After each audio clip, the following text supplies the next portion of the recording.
like even if you can put together a team that's like Nico, Monasi, Simple, Zaiwu, and Apex, I don't know. Yeah. Even with that kind of a lineup, I feel like people would be like, is this the right idea? Because you would have to do it over like a period of 6 months. You'd have to do like gradual changes, or even just over 3 months, you know, because like let's say you change 2 people. I mean, I think that this is legitimately how organizations are going to go about like bigger changes like this. You know, they're going to change 2 people. They're going to have 3 months worth of results. They will know that they will not fall, especially when we're talking about the really top teams. You know, they will not fall too far out of the top 10 or top 15, let's say, to have some head start, you know, once they actually change the core, you know, anyway. You know? So it doesn't have to be 6 months. It can be 3 months if in those 3 months you have some decent results that will allow you to keep enough of your points, you know, to be able to work off of that, you know. So like it will just happen 2 changes and then another 3 months it's going to be the last change that you wanted to make in the first place, you know.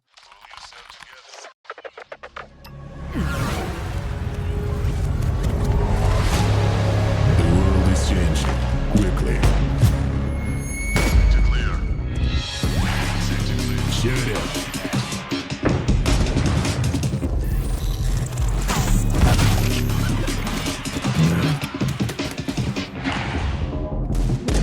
The world is changing, but one thing remains the same. Victories with 1xBet.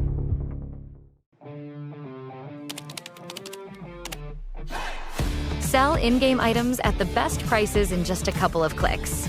We are the biggest instant sell service for in-game items like Counter-Strike 2, Dota 2, and Rust. Easy selling process and instant withdrawal of funds to the most popular payment methods. More than 140,000 deals and 50,000 active sellers every month. Use promo code HLTV5 and get a 5% bonus on the sale of your skins. Skin Place. Sell items now. Since the dawn of CSGO, we have been there. Observers of all that competition can reveal. Elation, fear, triumph, and heartache reach out from every frame. From the small studios and conference rooms to the epic arenas, the feeling is still the same. We live and breathe this game. This was CSGO Through the Lens. Buy now at hltv.org/shop.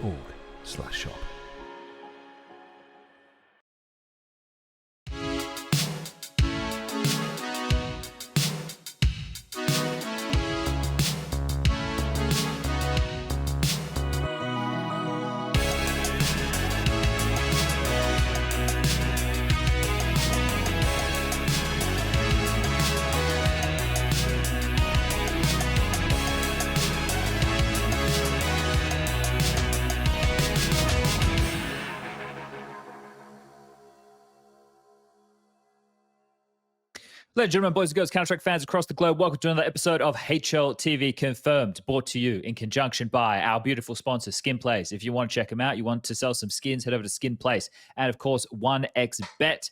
Remember to gamble responsibly. Quick PSA for anybody who's tuning in at the top of the show. This is very important to do so. Tonight's conversation will not be about the happenings of Counter-Strike over the last week since the previous episode. It'll be about everything 2025. Valve's rules, regulations, the VRS, ESL, BLAST, PGL as the main players, and then all the other tournaments in between. And what we think is going to be happening. I got Prof, I got Striker, and I've got Graham Messioso Pitt here. If you're not familiar with Graham, where the fuck have you been? You've been missing out on Double Thumbs Up. He was at ESL, he was at Blast, he was at North, now he's at Complexity. Graham, you were basically starting the podcast with Striker before the people at home could hear it. You're horny to get into tonight's conversation? Yeah, a little bit. I mean, we were talking about things like 2 weeks ago on Discord, and then I was like, stop. We need to save it for later. But I would say, like, I think we both have enough opinions not to have to steal from each other. I think having you two here tonight is great. We've even got Michal Slavinsky lurking in the chat, so I'm sure if I say something that is completely off base, I'll get a text message towards my phone, and we'll keep that going. Now, Prof and I are going to be the idiots here this evening. Prof will be chief idiot, and I'll be secondary idiot. I'll be idiot with some idea. Prof, are you up to the task? I'm 100% down for this. I'm completely cosplaying because I'm very smart, but I'm like toning it down for my role in this episode to just ask all the stupid questions that people at home might have. And I feel like, obviously, with these two here, I feel like we're going to go into the deep end quite quickly and quite often. So I'll try to like maybe balance that out by bringing us back to like, what the fuck are we even talking about here? No, that's fair, because I think this conversation goes quite deep. And when Graham and Striker are talking about things, they're probably going to be skipping steps 1, 2, and 3. Oh yeah. So we'll try and get you guys to backpedal. Now, look, gentlemen. Yeah, like understanding what people know, what people don't know. That's definitely your guys' job, because I think we've been too deep into shit for a long time now. Now, Graham, you're traditionally a walking rule book. You always know what's going on, whether it's the EPT or, you know, all the different rules that are happening at all times. So this is something that you are clearly well read on and well investigated on. Is that just out of like a weird curiosity, or do you feel like all people in your position within teams of Counter-Strike should be this up to scratch? I mean, I don't want to throw anyone under the bus. No, you should. That's why I was setting the question up. It's shocking to me how many teams and managers don't understand certain aspects of the rules or the rule books and like the rankings, for example. Like, I've answered a lot of questions from a lot of people on how many players can we change, when can we change them, how long do we get re-ranked, all those kind of things. And I'll give them the benefit of the doubt, at least on the rankings thing, because Valve have not made it easy for people to understand, because you have to be able to dig into the code and actually understand the code. But yeah, I mean, that's just like the more recent occurrences, but there's a lot of things that have been asked and answered in the past that I think, like, you know, you should really know this. And, you know, sometimes I catch myself out and I don't know shit as well. So that's why I like to read up on it. But I think just, I mean, obviously the background of, you know, in some instances, having a hand in writing some of the rules, rule books for both ESL and BLAST in the past, has definitely led to more of a wanting to understand, you know, what's changed and how people are doing stuff. And yeah, just keeping on top of things and making sure that we're both following the rules, but also maximizing our potential to, you know, not abuse loopholes, but, you know, maximize what we can do within the rules to, you know, benefit ourselves. For sure. The history definitely plays in. Now, Lucas, quickly, if you could turn Graham up for all the viewers, that'd be great, because I want to jump straight in. I want to get things going. And look, obviously on the show, for people who tune in all the time, we have a couple of little segments that we do based around our sponsors. The first one being Skinionaire. So we're going to kick things off with Skinionaire, a quiz which is going to be about what exactly, Prof? 2025, essentially the circuit. Maybe geographically slightly influenced. 5 questions, quite quick, quite fun. Okay. Look, is the fun guaranteed? Absolutely. Wonderful. All right. Now, Graham, you're going to be the one taking part within these quiz questions here for everybody at home. So we'll blast through these. For those people in chat who have joined us early, you are very lucky, because I think normally our viewership will build over time, and we do this about halfway through the show. So you have probably your best chance right now of potentially winning a $50 skin. So type Skinionaire in, type Skin Place in chat right now for your chance to enter the raffle. We have 5 different tiers, 5 different questions. If Graham gets all of them right, then one of you lucky winners will be drawn at random to take home a $50 skin. All right. Getting it spammed, getting it underway. Graham, are you ready? Yeah. Okay. I'm ready. All right. Question number 1. What country is not yet present on the calendar of Valve ranked events in 2025? Hungary, Spain, the UAE, or the UK? See, I'm having trouble with this question because I'm not sure what has been announced and what hasn't been announced. Because obviously I am privy to a certain amount of private information. Here we go. Well, let's just, okay. So then I'm questioning, do you know where all the events are? And is there one missing? So wait, I'll tell you something. Starladder were in Hungary, right? Starladder went for Budapest. There is a Compass event. I can't remember if they announced it. It was in the UAE again, but there is a Compass event. They did? Okay. I can confirm. I'm pretty sure Blast announced their event in London. I'm going to get in trouble if they haven't, so I'm going to go for Spain. There you go. Okay, locking in B, Spain. And the correct answer is Spain. It turns green now. We like that. It did get stressful there for a moment. I didn't realize there was a timer. But Striker does the same thing. He's like, what do I know and what can I say? You know, and unfortunately, they're sometimes two different things. Well, let's see how much we can get out of the two of you tonight. All right, let's go. Question number 2. What city in Kazakhstan will host a PGL event in May of 2025 and 2026? Is it A, Almaty, B, I can't pronounce it, 3, C, Astana? See, Prof did say the fun was guaranteed. Astana. I didn't think it'd be at my... okay, you're right. It is Astana. I can even give you that one. All right, bang, 2 from 2. All right, question number 3. How many 1 million plus CS2 tournaments are planned to take place in Serbia in 2025? 0, 1, 2, or 3? So I know PGL have 1, and I'm pretty sure that's 1 million plus. I don't think...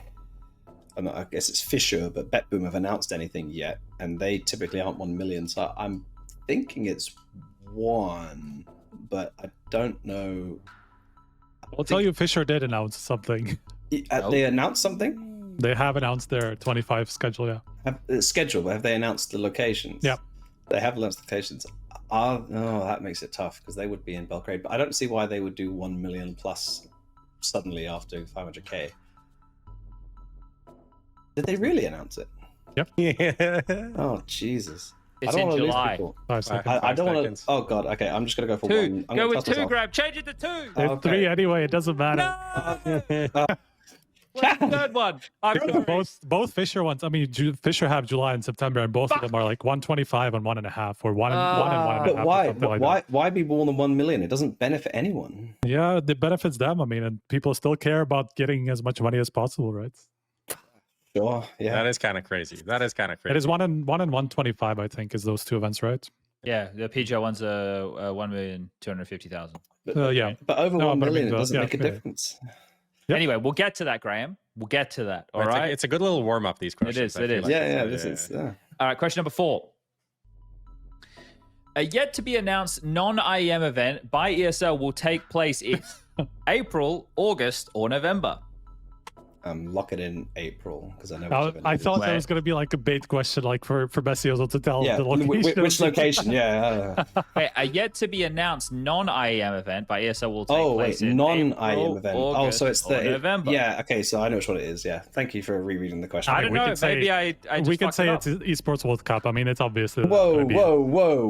Wow, Striker. That's me without Wow, even having to have any I mean, behind the scenes information. That's just very easily gleaned from the EWC schedule. I'm pretty sure officially I've not been told what event it is either, but I mean, yeah. I mean, it's obviously that.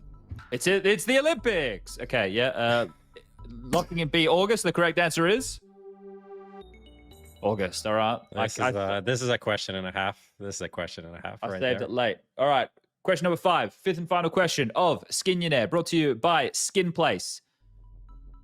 Where will the first event featured on HLTV's event page of 2025 take place? Is it A, Denmark, B, Poland, or C, Serbia?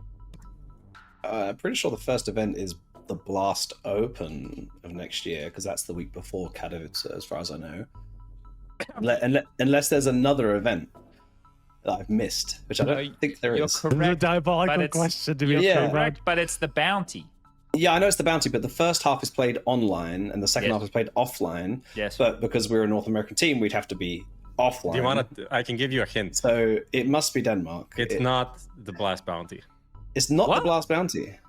There you go. Because this is You got 4 out of 5. 4 out of 5. Skinionaire, Skin Place, all the good stuff. That's done. That's dusted. We need to draw a winner. Who's the winner, Lucas? Drum roll, please.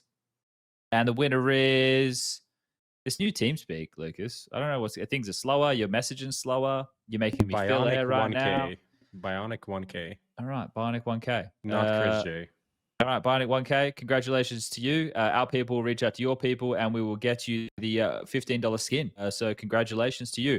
All right, that's done. That's dusted. Now we can get into the meat and bloody patatas of tonight's chat. So I'm just going to change it to 2025 because today when I was thinking about how we're going to kick things off, I was like, well, we could go with the most recent thing being ESL's announcement with what their circuit's going to look like for 2025 because they were the last to the table. But I think I actually want to take a bit of a step back before we get there and ask what I think you mentioned this just before, Graham, when I was asking you about, why do you have such interest in all this stuff? And you were talking about the rankings and having to dig into the code. And I think a phrase that needs to be pretty considered by everybody is the ranking is king for next year. It's essentially going to determine how the majority of teams, and we'll get into a nice little graphic that Striker used on Twitter just the other day of how many teams are going to be or not going to be qualifying and have to go through the VRS. But the ranking, guys, if you were to try and break it down and explain it to the viewer, how would you do so? Because initially I thought there was going to be a big effect with prize money, but Graham, you were just mentioning that prize money gets capped at a certain point. And then also this whole ELO, like ELO versus ELO, because that's going to have big implications on certain teams potentially attending the same type of tournaments and taking the ELO off of each other. So for rankings, who wants to jump on this one? I think Graham has a better understanding of it than me. Yeah. Wow. Good luck, Graham. Well, why don't you get the guy who implemented it onto your website to come have a look? He clearly understands it the best. Yeah, I mean, where do you start on the rankings? I mean, maybe a good way is to like how to compare it to what we have now, because like I think ESL and HLTV ranking are very similar in how they work more or less. Obviously, there's different weightings on the tournaments. I think that's what made the biggest difference. But how does that then compare to the Valve ranking? That's going to be the main thing moving forward. Yeah, I mean, ESL's ranking, I mean, no offense to you guys, ESL's ranking has been the most important ranking to us for the past 3 years because it's ultimately the only one that mattered for all the invites we needed. And that was pretty simple. It basically just wherever you place in a tournament, you get a certain amount of points, and then those points decay after 6 months to 0. And you just have to perform well and basically place high and you get points. It doesn't matter who you beat. The only thing that really matters is what teams are in attendance, and that's how they determined the strength of the event, basically.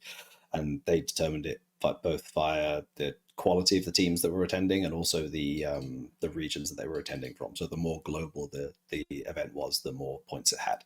Essentially, that's the most basic way. They also had a LAN factor, whether it was online or LAN, but yeah. And then your guys is probably quite very similar. Ultimately determines the event's quality via teams, I assume. And then there is a little form like who you beat. Yeah, and then you also have individual matches. I've seen sometimes if we win a BO1 between the rankings updating, we get a few points for winning a BO1. Yeah, I mean, effectively ours is 3 different sub rankings, right? And the idea behind them is kind of form is literally like each match, so it's kind of match based.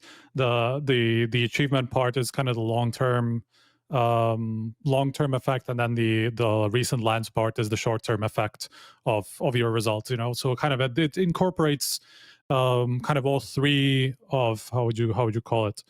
Kind of I don't know. I'm just missing the right word exactly, but from what I was explaining, it's like short term, mid term, long term kind of impact of your results, let's say. Yeah, so Valve has a similar system. So I guess it's key to point out that all the systems decay after time. So if you won't just keep your ranking forever, you have to keep maintaining your rank and playing matches and playing tournaments.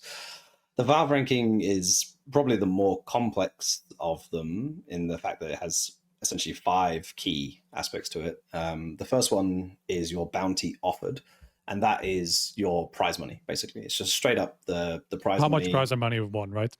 So it's how much prize money you've won, and then that decays over time of up to 6 months, and then they basically take the top 5 teams and they take the 5th place team, and then everyone is scaled against that team. So if there's 5 teams that have earned over, I think it's 308,000 or something right now, then they're ranked as having 100%, and then the rest of them are ranked on a curve scaled against them. So it's basically you want to try and be as close to the top 5 as possible, and then essentially above that it means nothing. just to ask for a question, and this is something I realized kind of recently. It's more about like your total earnings over a period of time, let's say 6 months, then you won 1 million last event. More like the total over a time. Yeah, that is important. Yeah, it's the total over the last 6 months, but obviously the older it is, the less valuable it is. It will gradually scale to being worth 0. So I think like the best example of this that was very obvious was when the Mongols won the Yellow Compass event, and they got a huge bump of prize money. They gained a lot of points in their ranking because just purely from the prize money they won.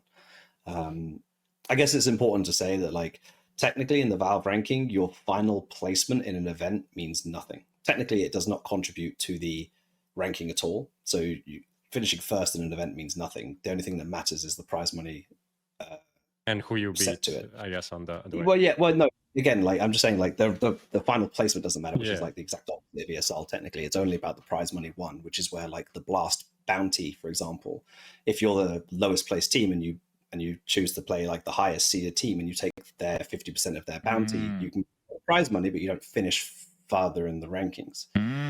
So it's actually the prize money that matters, not the final ranking. I think the only event that matters for is the Blast bounty, technically, but yeah. Okay, that's curious. So essentially, like more top-heavy tournaments, more give you essentially more ranking if you win, right? Correct. Yeah. That's and then if you remember back in the old days, that sometimes they used to put like a match like bounty on like BO3s in round robin. So like if you win a match, you win like an extra $3,000 or something. That technically would also contribute to this. So you can finish lower than another team, but if you finish with more prize money, it's more valuable to you. So yeah, essentially the prize money is what matters in terms of a final ranking rather than your actual ranking. That's interesting because like the prize money in these matches usually never did anything, but now it kind of, if it is big enough, like 5-10K or something, it will actually do something for the players because it affects their ranking in some way, even if it's a small way, right? But this caps out at some point, right? I mean, yes and no. If the top 5 teams have all earned over $1 million, then that's the cap. If the top 5 teams have earned $300,000, that's the cap, and everything will be scaled relative from 0 to that number. Now, the assumption is that the top 5 teams will probably not earn that much prize money, but it's obviously possible. Well, I mean, next year, once we go halfway through the year, I think it's pretty realistic. Yeah, it's possible. You would. They would have to obviously share the amount of prize money they won, and if one team just keeps winning all the events, it won't matter too much. For example, because it's scaled based on the 5th team, right? It's scaled based on the top. So you'd kind of need like the top 5 teams to always be finishing top 5, but trading the first place or second places amongst themselves, so they all gain like 50, 200, 50, 100K, and then you could see some very weird scaling, where teams who have earned like a reasonable amount of prize money could just be very, very low compared to them, but they'd still be. All right, we're back. Hopefully, if there's issues with sync, just close your eyes, everybody. Again, the sync can't hurt you. I tell you, seeing us really has no benefit on the conversation at all. So don't you worry about it. Just close your eyes. Okay. Fuck. I'll just quickly pick up where I left off. It's not super important, but just for people who might be curious, like the way we deal with our cap is we have 1,000 points, and the more dominant you are, basically the more you scale everybody down. So the more you keep winning, the more everybody else is going to be dropping in points, you know? So like we can have one dominant team and that team just dominating ranking, while in Valves, that's not necessarily as possible because of the way that the bounty works and scaled. It is still possible though, because the bounty still has a maximum points as far as I'm aware. Okay. I think because obviously the teams that make that top level are the teams that then scale everyone else down. So if right now it's like 308,000, if it went up to 1 million, then they would still be the maximum points offered. And I believe the maximum points you can get in any one column is 508. So the theoretical maximum prior to taking head-to-head adjustments in is something like 2,425 or something. But that's quite a bit more than what teams have now. Yeah, I think some teams have like dipped into the 2,000s before. Yeah. So this is all kind of like, okay, so the main factor that's being discussed to determine where teams are ranking wise is going to be prize money earned. But you also are going to factor in the teams that they have beaten or not beaten, right? Like, what if I'm going to present just a hypothetical situation for a second. If you have a set group of teams who only attend ESL and BLAST events, and then you have a set group of teams who only attend PGL and everybody else events, and then everybody kind of meets up at the major, like, so does that mean that the teams who attend the PGL and everybody else events, like a Fisher and a PGL event, right? Like we're talking millions of dollars for those ones as prize money compared to what BLAST and ESLs are going to be, which is going to mainly be revenue share and other ways of incentivizing. Like, how does that factor? Or do we not have any idea how that's going to factor because it's not in play yet? It shouldn't make any difference, is my understanding of the rankings. I think the aspect you're trying to get into is the opponent network factor, right. Which is like your opponent's network is the amount of different teams that the opponent has beaten. Essentially, that's the most basic way to put it. And is this a term from the Valve ranking? Yeah, opponent network is the official Valve term. Let's call it. And that is essentially the amount of different teams your opponent has beaten. So the only downside to what you're describing there, which is essentially, if you're playing the same teams over and over again, how can you build your ranking? Valve just counts the teams twice, essentially. So if you beat, like, for example, like look at our Pro League run. We played Mouse twice, we played Astralis twice. We just got their network twice. But it doesn't help us. Okay. It doesn't help us increase our network because we're playing the same teams. So there is a possibility that all those teams will lose their network gradually as they're only playing the same teams. A good example again is us. We play Mouse, FaZe, Liquid, and Astralis almost every event. So eventually our network is going to get worse and worse. We're going to be less valuable to other teams because we play the same teams over and over again. So there is a possibility that both sort of sets of mini matches do tend to weaken themselves because they aren't beating other teams. But I don't think it'll be something that'll be too prevalent because I mean you still have 16 teams at all those events most of the time. So yeah, and also the teams that the teams at the highest end are going to be playing against lots of teams who have beaten lots of other teams to get to that point in the first place.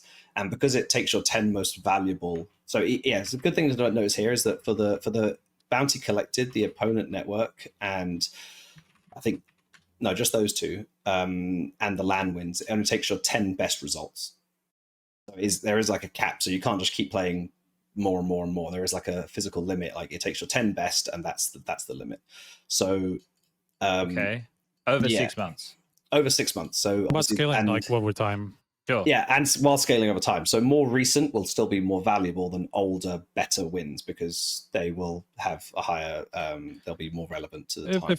If anything, I can maybe compare it because I've been looking into it. When I was looking into it, I mean, this was before like maybe the latest update that happened to the ranking, but it seemed to me that the ranking, you can maybe confirm or deny this, Graham, that the ranking was more power than the ones that we had up to this point. It was much like it was based on much less time than ours would have been or ESLs would have been. The scaling was quite quick, or like the decay was quite quick in Valve's ranking, and the changes happened more quickly than they would in ours or ESL's ranking. And that's also why you see like over the break or something like that, some of these teams that do play, like they can really shoot up very quickly, and but they will not stay there for a very long time. Like so Johnny Speeds, that was my right. Yeah, but Johnny Speeds had a very egregious example because they specifically played LAN matches, right? And LAN matches like are worth a shit ton in this current ranking. Like a LAN win like is worth the same whether it's in like the Swedish regional LAN,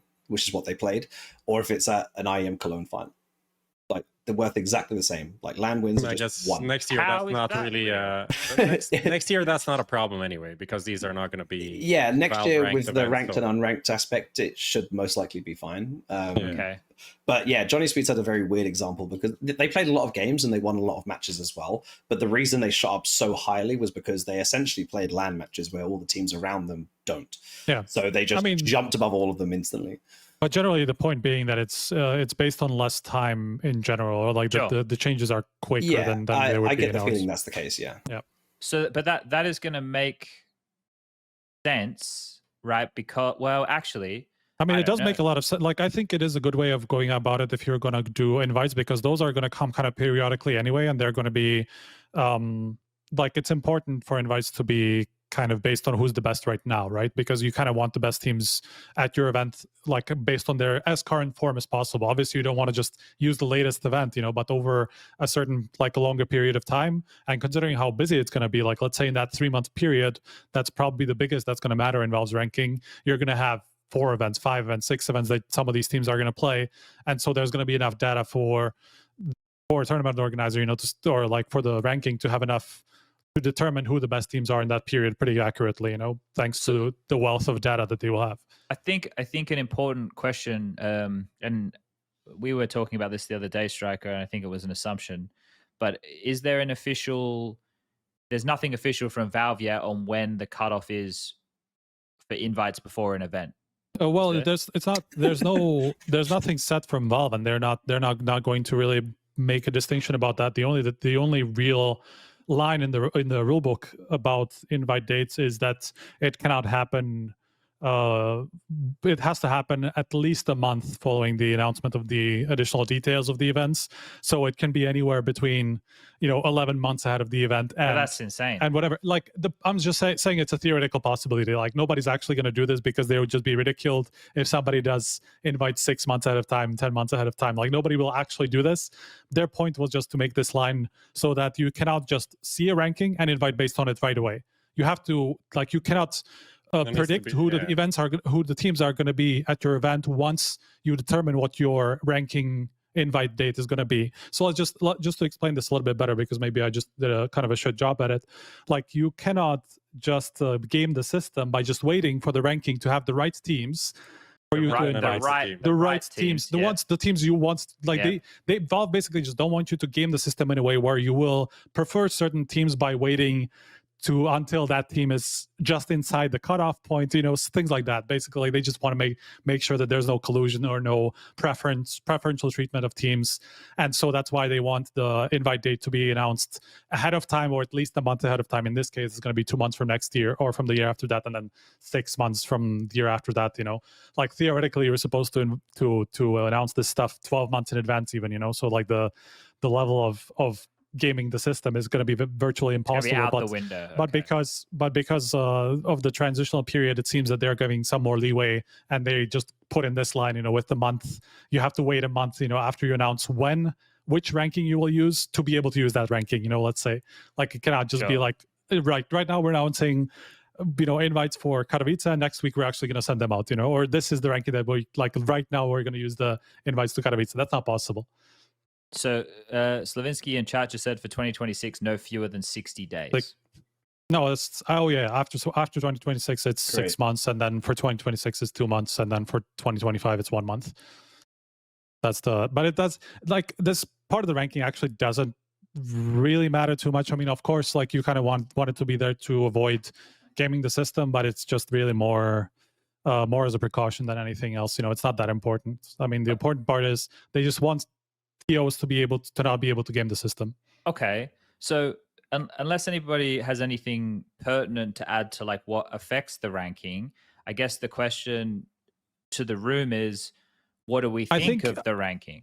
So I will say one thing, and I think this is one way for us to have a kickoff point, and that's something that I will have a lot to say on later, is we can get into what the big organizers have presented, what their models are going to be, because as you said, PGL put everything in their prize money, while Blast and ESL will do some sort of a rev share model. I mean, for Blast we already saw what that's going to look like, at least pretty much. We haven't really seen all the prize money distribution and all that stuff, but most of it. And then I'll tell you that it's not necessarily the full picture, because I mean, based on conversations I've had behind the scenes, there might be some ways where performance-based revenue will also be included in the ranking model, which is obviously also going to, let's say, improve ESL's and Blast's position in the circuit, because they will not have everything in just prize money. They will have it in rev share that's going to be performance-based. ESL specifically, Blast actually doesn't have any of this, but I suspect they will change something from what they've announced based on this movement, let's say. So that's just one way that we can kind of get into the kickoff point of like looking at what BLAST, PGL, and ESL have presented, and then from there we can move on further. Yeah. I can just jump in here because like I think the main concern that people have, and like what Chad kind of alluded to, is that we end up in the same situation we were with the partner leagues, where we have all the same teams going to ESL and BLAST, and because they are the best teams, they stay on top because they play each other all the time, and then all their other teams play PGL and other stuff. Like I think that's the big concern that people that are thinking about this, which is not a lot of people, but let's say the hardcore fans and people in the industry are like, what did we accomplish if this is what's going to happen, right? But is that even possible?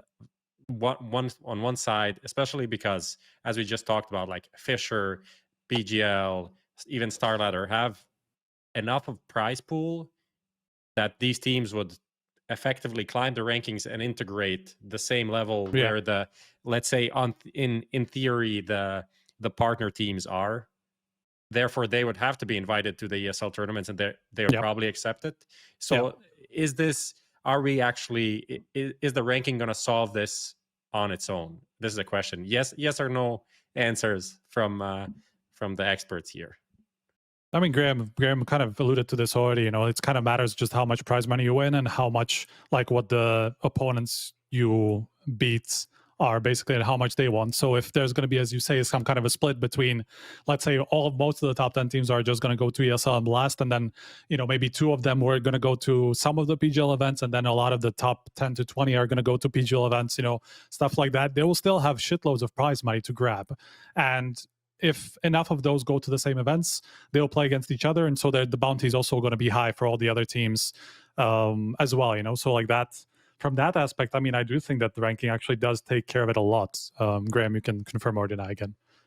Yeah, I think that will be completely taken care of. I don't think there'll be any issues there.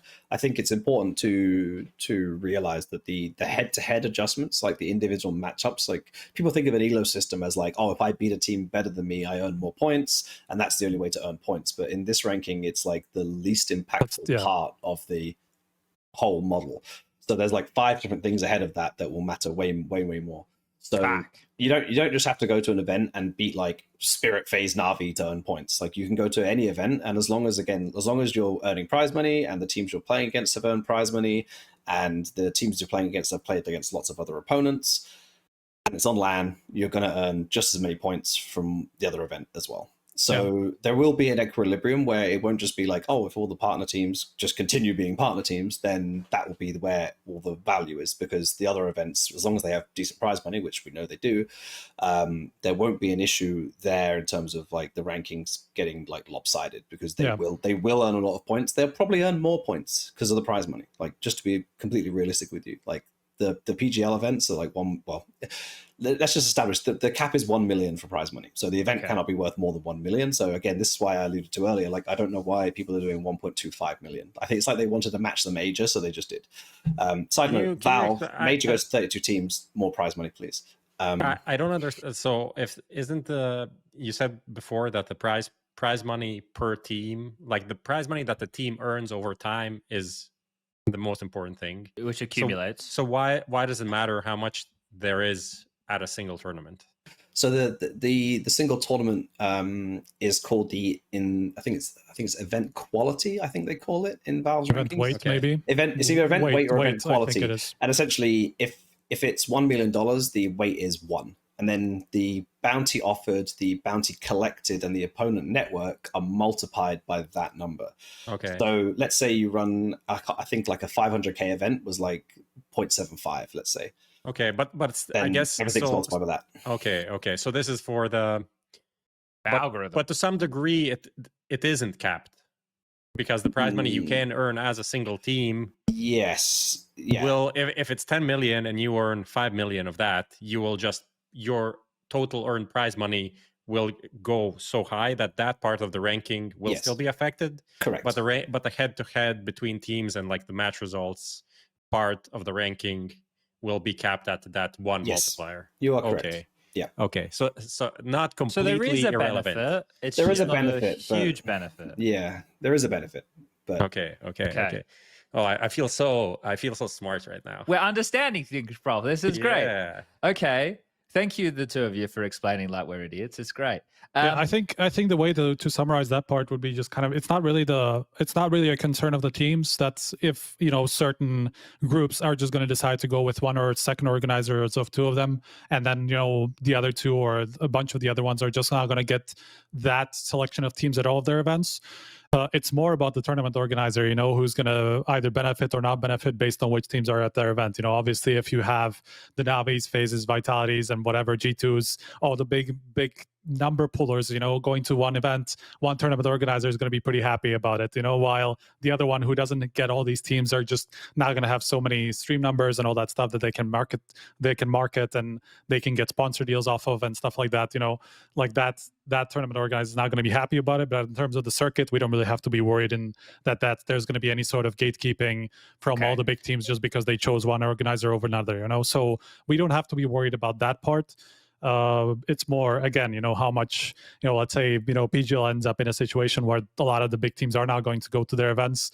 They're probably not going to be happy about the stream numbers dropping as a result and about the investment that they put into the circuit. Sure. So it can have some impact down the line, but not on the circuit as it is right now. So this is important, right? So this is what you were talking about as the leaping off point. And we might put Graham on the spot here, or at least ask the question in a second.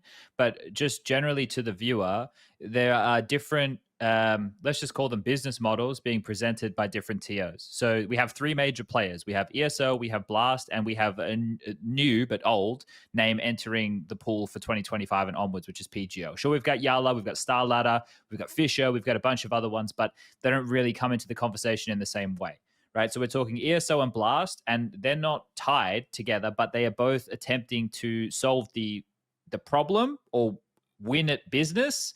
I don't know, however we want to frame it, by incentivizing teams in different ways. And when you think team organization, right? They are trying to get the boss to tell the players what to do. Whereas PGL are saying, we will just offer the most prize money and you can come to our event. And if you think you're good enough to win that prize money, then you can come and do that. And you can take home throughout the year, if you win all of our events, a shitload of money. However, what ESL and BLAST are doing is offering guaranteed money. The frequent flyer program is end of the year, so that won't be like a cumulative from event to event. That'll be there's also a part that is participation fees per event, so it's not just the end of year thing. It's actually quite a big, like the biggest part I think is the participation fees even. Is that the frequent flyers? Isn't the frequent flyers tokens? No, frequent flyer is the token part, but that's 2 million. I think that is. Yeah, 2 million. Then prize money is like 2.5 million of the circuit, and then the participation fees, like the guaranteed amount that you just get for accepting to be at an event, is in 4.5 million. I right? just posted the link. 4 million. Just posted a link in Twitch chat if anybody wants to look for themselves at that. But either way, my point is that ESL and BLAST are incentivizing the organizations, the teams, to come to their events because the revenue, money will be going directly to the organizations, which then is going to pay the salaries of these players. Whereas the prize money isn't guaranteed, and in a lot of these contracts with organizations, the players actually get the majority of the prize money. So the org itself is not benefiting and not getting money to then be able to pay these players, right? So that's the cycle that we're looking at here. Now, Graham, you don't have to answer this, but as somebody who is works for a team, there's obviously been discussions, right? And this is something that you are involved in heavily. So the opportunities that are going to come your way next year with invites, what is exciting and enticing to complexity, if you are able to answer? Yeah, I mean, enticing in appealing to a complexity is to basically continue the status quo. I won't be around the bush. Like, ultimately revenue share that goes directly to the team is what's helping fund the organizations, what's helping fund the players' salaries. That's the priority for us.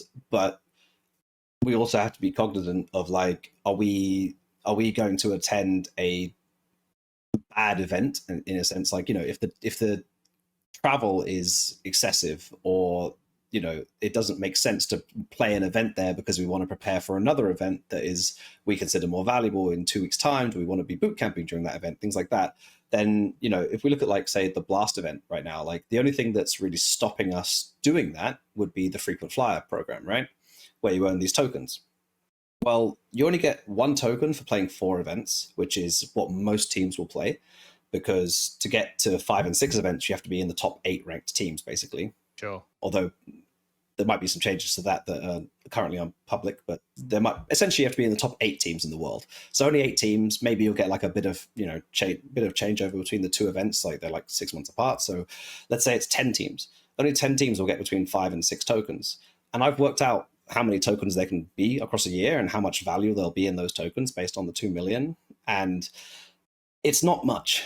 You know, it's like it's not gonna change the needle for us on whether we go to an event or not, or like have to decline a BLAST event because it's like, oh shit, you know, we're gonna get, you know, low 5-figure number to go to a BLAST event where we could just go to a more preferable event. Right. So isn't that the minimum though? Didn't they say that's the minimum of value of the token? Now, yes, you can increase in value and you can get more than 1 token. So it might be a point where you're like, oh, we play the first bounty event, we play the first open event, and we play the first rivals event because we got top 8, and then all of a sudden we're like, wow, actually we could end up getting 5 or 6 tokens, and maybe you do well in some of the events, so you get some tokens from finishing top 8 or top 1, and all of a sudden then the proposition becomes very different because then you're throwing away a lot of those tokens. But if you're only looking at attending 4 events and you're never going to attend rivals, either of them, and you don't finish, you know, well in any of the events, you're just like participating, the actual value of the frequent flyer program is minimal compared to having a more optimum schedule. Yeah. It's going to be more like for the top 5 teams who are regularly going to either win those events or just go deep all the time and get to the rivals as well. Yeah, they will have a much bigger question to ask themselves when the schedule doesn't line up properly. It's also important remembering that, like, outside of ESL, I mean, ESL haven't fully published or fully released anything about their program yet, but we have an idea. Okay. Outside of those 2, like, every other tournament is essentially the same, right? Because there's no reason to be loyal to any of them, if that makes sense. That's not saying that we want to be disloyal to them, but if you decline an event invite for any of those events, you'll still get the next invite because you're still ranked high enough. Sure. So there's no reason to not decline. There's no financial peril. There's no reason to not do it. So essentially you're going like, is the BLAST event worth it, or can I just go to the other one? And I don't feel bad about declining the other one because there's no reason not to. So there will be an element of like optimum schedule and certainly travel. I think next year could be a big problem. You know, and this isn't to put anyone on blast, but like, you know, on blast, that's the wrong word to use, but like, you know, if you do run an event in, you know, Buenos Aires in PGL, you have to be aware that teams might not want to travel to Buenos Aires. If, you know, if ESL did Sydney again, then people might not want to travel to Australia if the next event is going to be back in Europe the week after. And a lot of these events are the week after the event. So like you lose 2 days traveling halfway across the world. Like, Chad, you know that better than anyone. Yeah. Like, some of these events will just not be a good proposition to a lot of teams because of the location they're in. That doesn't mean they're bad events. It just means that they may not line up with your schedule, but you might find that you don't get invited to that event, but you get invited to the next event or the other way around. And a lot of teams are going to be figuring this thing out as they go, unless they are, you know, FaZe are probably going to be fine. They'll probably just accept every invite they want to go to. Na'Vi will do the same because they're consistently ranked in the top 5. They will have every single invite. They will know they're going to be in the top 5 for the next invite in 2 weeks' time, so they'll be fine. But it's the teams who are in kind of like the 6 to 10 range and the 10 to 16 range, where a lot of these cutoffs end up being like 8 or 10 or 12 in the global rankings. Those teams are going to have a nightmare, and that's what we are. So we're going to look forward to this. Yeah, it's going to be very complicated for teams to figure out exactly which events they go to, and I think a lot of teams will obviously, well, a lot of organizations will obviously want to prioritize the ones where they can get paid alongside the players. And I mean, I can speak for ourselves. Like we have, we share that money, that rev share with the players as well, much like we already do in the partner era. So, you know, there is an incentive for the players to go to those events as well. It's not like we're just saying, nah, screw your money, we want ours. You know, we're sharing that as well. But is that common in orgs? It's common in the partner orgs now, but I don't know what teams are doing about it in 2025, but we committed to it with our most recent round of our contract extensions. So Yeah. As we understand it, I mean, you can maybe do a comparison. Do you expect as an org to be able to get more or less the same money from the partner schemes? Let's say if you do both Blast and ESL for next year and you just commit to those two, what do you think is the comparison going to be like? Not even close. Not even remotely close. Like unbelievably just not close. Like a quarter, maybe a third if you're lucky. I think even and that's because it's even the best is, teams, right? Because the pie is spread between more teams, right? That's basically the reason. Yeah, and the pie is smaller. I mean, I can't say too much, but yeah, essentially there's less money on the table, and there's more people. The table is smaller. There's more people eating. Yeah, exactly. So yeah, Okay, I expect even if we perform like better than we did this year, we will earn less than half of what we earned this year. Just to break this, to break this down again for the layman at home, the layman. I wanted to use that word, but it sounded stupid for some reason. I stopped myself. Like it involves the word lame, so I mean, yeah. The reason why the pie is smaller is because TOs can't really count on the same teams and can't sell on them to sponsors.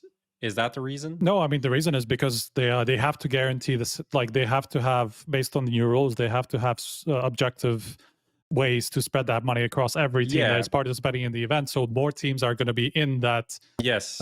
In the teams that are going to get paid the revenue share. You know, before that it would only be the partner teams. Yeah. So let's say it would be only. But he also said that the pie is also smaller. So okay. It's like more people. That's the part you answered. But the pie being smaller is because of the essentially there's less power in the org because there is less guarantees for each tournament. Or why do you think the pie is smaller?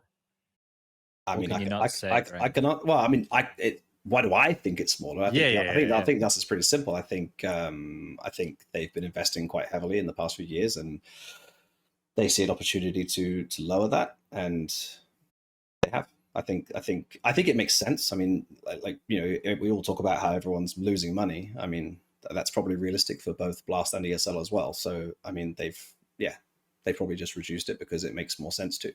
But at the same time, I mean, it's because also now that they have to be more competitive prize money wise, I mean, we're assuming that these events are going to be worth more money in terms of prize money. I mean, that's you can see that from the. I'll tell you that much.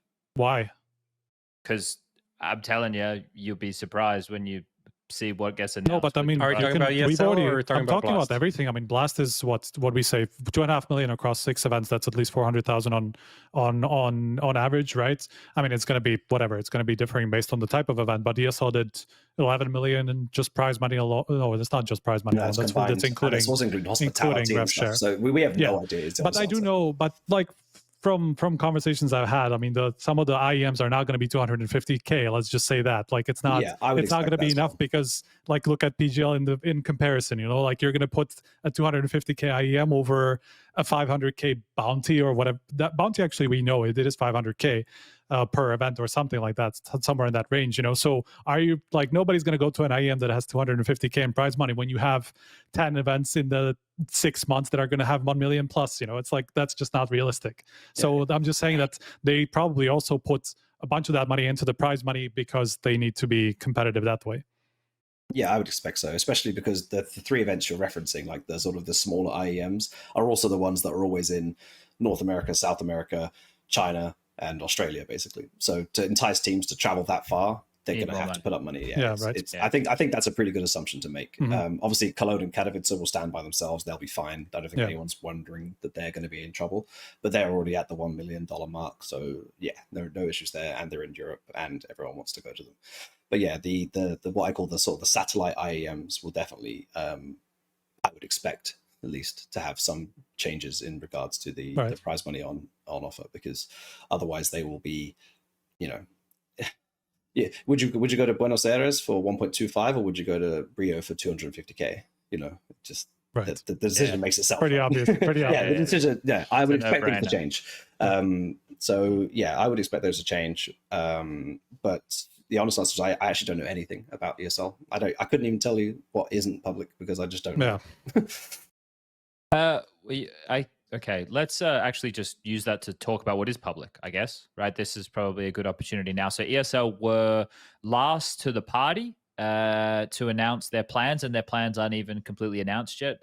Graham was just mentioning before that stuff's not out regarding how they're going to incentivize teams if there is like a revenue share or a frequent flyer program, anything along those lines. I'll put another link in Twitch chat. So if you are here, you can play along with where we're at. This came out the other day. They also made a little update today regarding Pro League and some seeding, but I don't think that hugely plays into what we're going to be discussing. No. So next year for ESL, there is going to be, 7 events if we're counting the EWC, right? So 2 Pro League seasons, Katowice, Cologne, and then the 3 smaller events that were just discussed. One that's unannounced, Dallas and Chengdu. Yes, Chengdu was great. I'm glad we were going back there. I had a great time. That's the sidebar. I guess. But, I mean, that's after last time. It was pretty obvious that they were going to extend that because China did very well. Is it 8? 8 including EWC. Okay. I think it is. Yeah, it's 8 including EWC. EPL, IM Spring, IM Dallas, IM Cologne, EPL, another. I am Chengdu, so that's 7 plus EWC 8. Okay, so essentially over the 2 years, so they've announced stuff for 2025 and 2026, 22 million. And as Graham touched on before, that includes lots of things. That's not just prize money, right? So in terms of the breakdown of everything like that, that's TBD. Yeah, I mean, just to kind of put things into perspective, what might happen, again, like I also don't know what their split is going to be like, and as I said before, there's going to be some incentive to put some money into the placement or performance-based, revenue share rather than just guaranteed fees and all that stuff, because that might be included in the model. But effectively, the way that the ESL did it before with the partner teams was they had 3 factors, I want to say. One of them was kind of overall like viewership based, which kind of was annual. I think like at the end of the year, they just decided which teams drove the most viewership and just split that part of the revenue share between them, right? Another one of them was the performance based. I think there was some placements related, like some money allocated to different placements at their events. And then what am I missing? I'm not going to help you here. Yeah, I know you can't say this sort of stuff, so I'm just trying to sort to sort it in my head. Was it just 2? Those 2 things make sense. I don't think... Wait, what were the 2 you said? I mean, I said the viewership and then placement based or like performance based. And this was how it used to be? Yeah.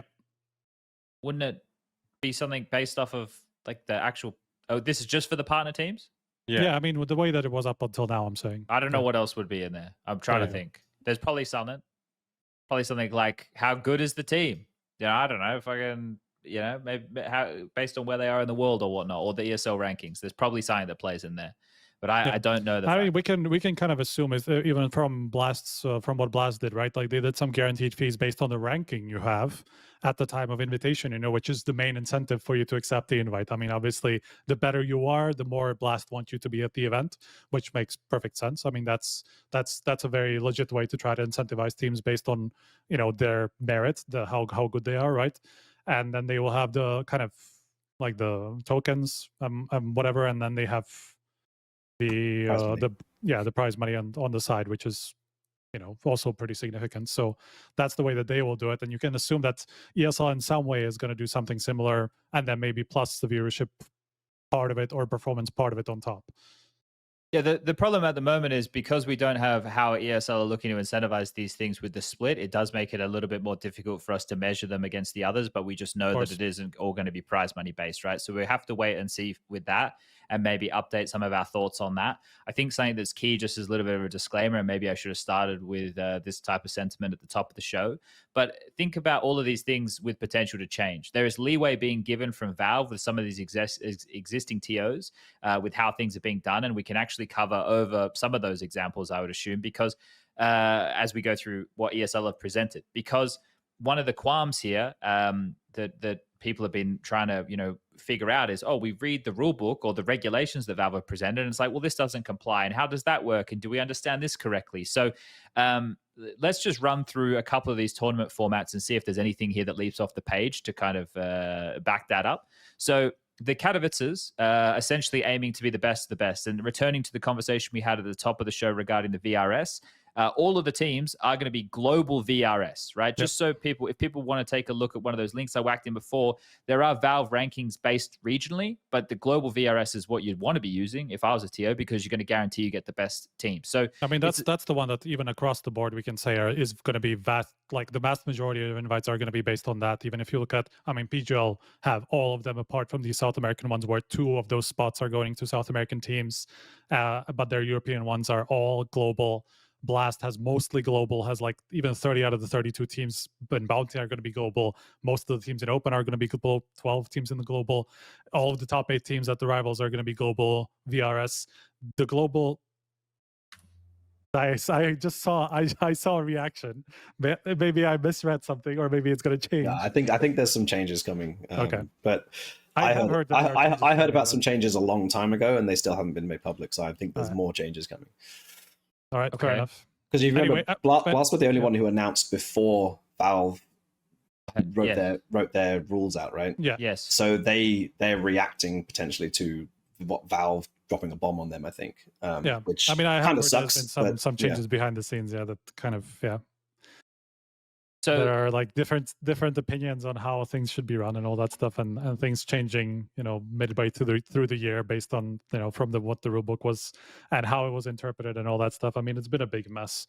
So if you see tournament organizers being slightly off from what the rulebook might be and stuff like that, I mean, I spoke to Valve about this. It's clear that there's going to be slight leeway in terms of certain tournaments, especially if you're like a BLAST and ESL, like ESL, for example, like their first EPL doesn't really comply with anything because they have those spots going to ECL runners up, for example, like that part, like you just cannot do that according to the new rules, even if it was a wildcard event, and it's going to be a wildcard event. I mean, that's how it is set up. But even then, you cannot do that, So there are some slight differences, that are going to be in some of these tournaments that Valve are just going to okay for the next year, and then getting into 26, it's probably going to be stricter in some way, where some of these things are not going to be allowed anymore. And that's just as a result of it is a tough transition, to make within, let's say, even a few months, especially because some of the rules, were either changed or created even a couple of months ago, so a lot of this stuff is just still a work in progress, and we can expect that 25 is going to be kind of a way for us to test things out. More clear. Yeah, it's going to get clearer as the year goes on. What's working in the rule book, what's not working in the rule book, what was the intent, what was not the intent, and stuff like that. So, like everybody knows, and I think behind the scenes, everybody knows that 25 is going to be one big mess in terms of how that's going to work and how teams are going to come to grips with that. Choosing their schedules and all that stuff. Like it is going to be a big learning process for everybody. Okay, so I think that could lead us in a lot of different ways. Do we want to bother going through all of these formats that ESL have presented here? Because obviously Katowice and Cologne are going to be the same. I think we can just kind of we can all put it in one thing, which is that most of their events are just going to be global VRS or regional VRS, in parts. Apart from Dallas, where are the open qualifiers? This is the question. Dallas is the one where we can expect some open qualifiers. They didn't specifically say that, I think, but there's like an assumption that there's going to be a closed qualifier, open qualifier, the same kind of process that we've seen for some of these events so far. And then obviously, you have EPLs that will have, like the second one will have some regional events. It says here, qualifiers will take place in 4 regions, qualifying the remaining 8 teams through open and closed qualifiers. That's for Dallas. Okay. Fair enough. It is actually said there. So that says on that little page I linked, if everybody wanted to take a look at that. And then it also lists like how many are through the VRS. They also are doing regional invites for some of this, right? So it isn't all just the actually it's broken up regionally completely for Dallas. Yeah, because it's I mean that's as a result of some of the rules being written as they are. They can't just do global and then into like deciding just a portion of the teams can't just come from region. Like I'm not going to get into it because it's too complicated for people to understand, even for me to understand after having spoken to people about this for like the past half of a year. So it's not worth getting into. But Dallas is kind of like the ultimate example of what an event with qualifiers should look like in Valve's point of view. Let's just say that. I mean, you can look at how that's separated, and that's like the blueprint of what an event with like a reasonable split of qualifiers, which is I think 10 as straight invite, and the rest is I can 8 and 8. 8 and okay, 8. Yeah, fair. so It mirrors exactly. It's 1-to-1 right. qualifier to invite ratio. Yeah, 5. That's as a result of the 1.5 rule. Yes, that you have to exactly. invite 1.5 the amount of teams that, or like you have to, 1.5 the amount of teams that are going to be in the main event. So that's why you have to do it this way. That seems really important, though, doesn't it, Graham? That somebody's actually doing it that way to test, like, is it or isn't it? It's the event I hate. So Oh, okay. I have a question, because why is this the only event that's doing this? I'm not saying it's a bad thing, and I don't want to be like, ESL should do every event like this, because no one is fucking doing open qualifiers, And we don't know what's going to be best. So I can't be like calling them out on this, but like this looks. I mean, they're one of the few who are actually doing some qualifiers. So I mean, This looks like an event that we had previously, like 5 European invites, 5 from qualifiers, 1 North American invite, 1 from qualifier, 1 South American invite, 1 from qualifier, 1 Asia invite, 1 from qualifier. That would usually just be 1 team from Asia. But okay, let's say this looks pretty much like a normal tournament, but this is the only one that is doing this from ESL. From what I see, that's the only one with qualifiers. yeah, I mean, even you can see, even Michal said in the chat, for a 16-team event, you either have full invites, full qualifier, or 50-50 split. There's no middle ground, basically. Like either you have half teams from invites, half teams from qualifiers, or extremes, or both of the extremes. Let's be just real for 1 second. What the fuck is that rule? Who came up with this rule? What does this mean? It is that whole 1.5 rule, and how it's not even how it's interpreted, but how it's meant. Like the intent of it seems kind of backwards, because it just basically, like, the way that it works is basically that, I didn't want to get into this, but I will, because it's kind of important, and it's something that I think should be changed moving forward, is that effectively, if you're inviting a certain amount of teams straight into an event, you also, and there are close qualifiers attached, you also have to invite a certain number of those from that same ranking. You have to invite those teams into the close qualifier. So let's say you invite 12 global teams, and you just want to have the rest coming from open qualifiers or close qualifiers. You also have to have a close qualifier for the global, or like global close qualifier, for it to comply with the rules. That's the reason why you can't do it this way, because it's just kind of and to do a global close qualifier, you need to literally fly out people. Of course, and I mean, you just generally don't want those teams to play close qualifiers anyway, because I mean, those are the best teams. Those are going to be the ones that are going to have shitloads to play. So nobody's going to want to play these close qualifiers.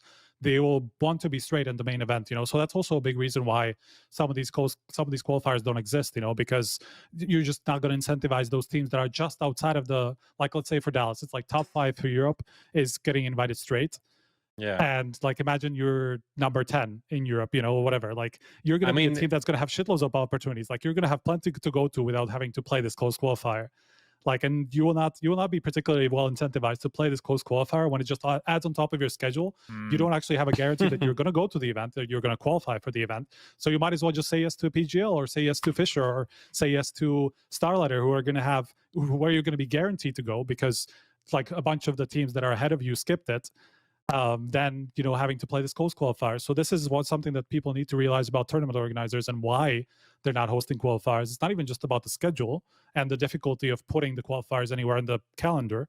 It is the fact that they're literally working against themselves, in terms of wanting to have the best teams at the event, if they want to, with the way that the rankings currently work, because of how crazy extreme it has to be for you to even allow some qualifier spots to be in the event. So that's why TOs are effectively going in the direction against qualifiers.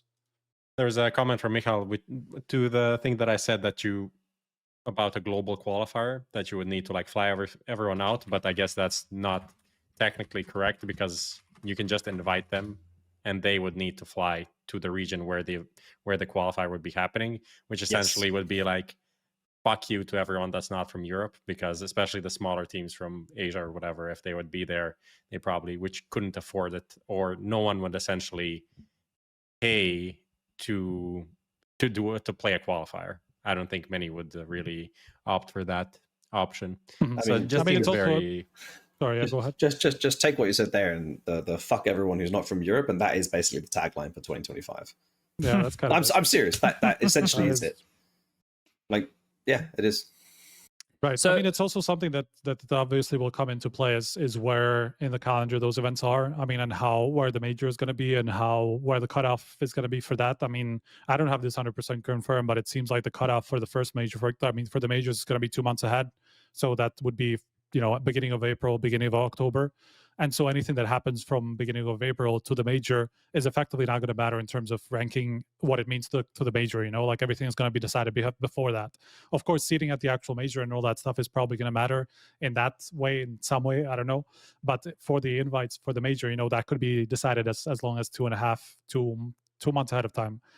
So from that aspect, I mean, some of these events that fall in that gap, are not going to be just as important for all the top teams, especially, and maybe that's where they will pick and choose where to go, so that they don't burn themselves out, so that they can peak at the once they get to the major, so like that's also something to consider. Well, this event, this one here is only going to be a week. The one that we're using right now that we're talking about is only going to be a week before the major starts, essentially. What are we talking about? Dallas? And in the same Dallas. US state as well.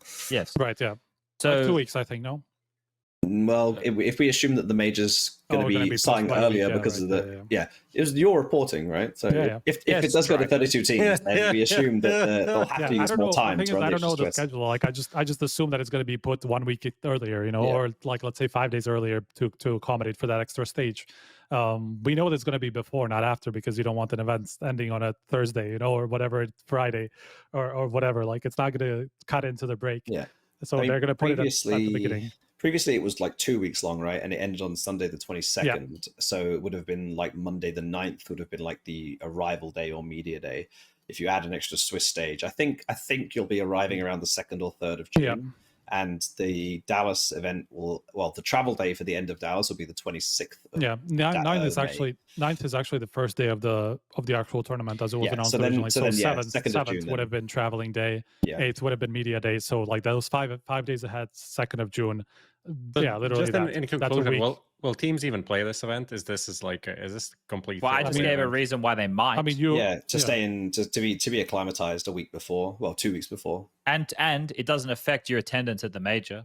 You're already qualified, and if you're in stages 1, 2, or 3, will already be determined at that point. So if you're the team who is playing, I guess if you're playing in the 3rd stage, right? You the could third just fuck off, go home, and come back. You could go home and then maybe you wouldn't go to Dallas because why would you? Yeah, right? then you go to the Starlight event the week before, or whatever it is. Yeah, you maybe have a little. No. The Starlight event is in the week between Dallas and the major. So you play the Starlight event and then fly to NA afterwards. I'm not even sure if that's if you're a European team.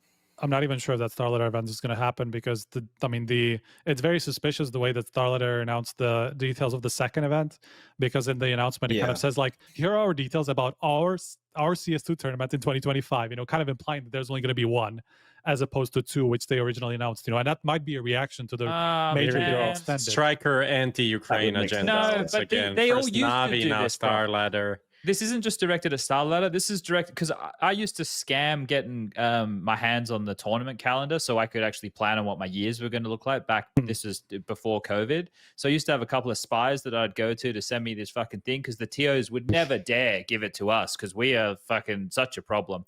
So I had to fucking scam getting this. And these, what they do is they just block out time in the calendar that they say there's an event on and then not run an event. And it's like, fucking sometimes sick, that happens, guys. It's like, cool. So are you suggesting this is potentially what they've done there? I mean, you have to take into consideration that maybe when they announced that they didn't know that the major is going to be a week extra and it's just going to end. It's literally going to start the day after, or the travel is going to be the day after their event was supposed to end. I mean, this could be a reaction to the calendar being different than was originally announced as, So I wouldn't put so much pressure on Starlighter in this case because, like, imagine it happens, like, just so people know, the way it was announced was May 26th to June 1st. And let's say June 2nd is the travel date to the major. And this is a European event, assuming, let's assume it's a European event. Like, really, will teams go from, especially the teams that are playing in the first stage, and those are the teams that will probably go to a Starlighter event, are going to be Starlighter straight into travel day into 3 weeks at the major. Like, that's just not going to happen.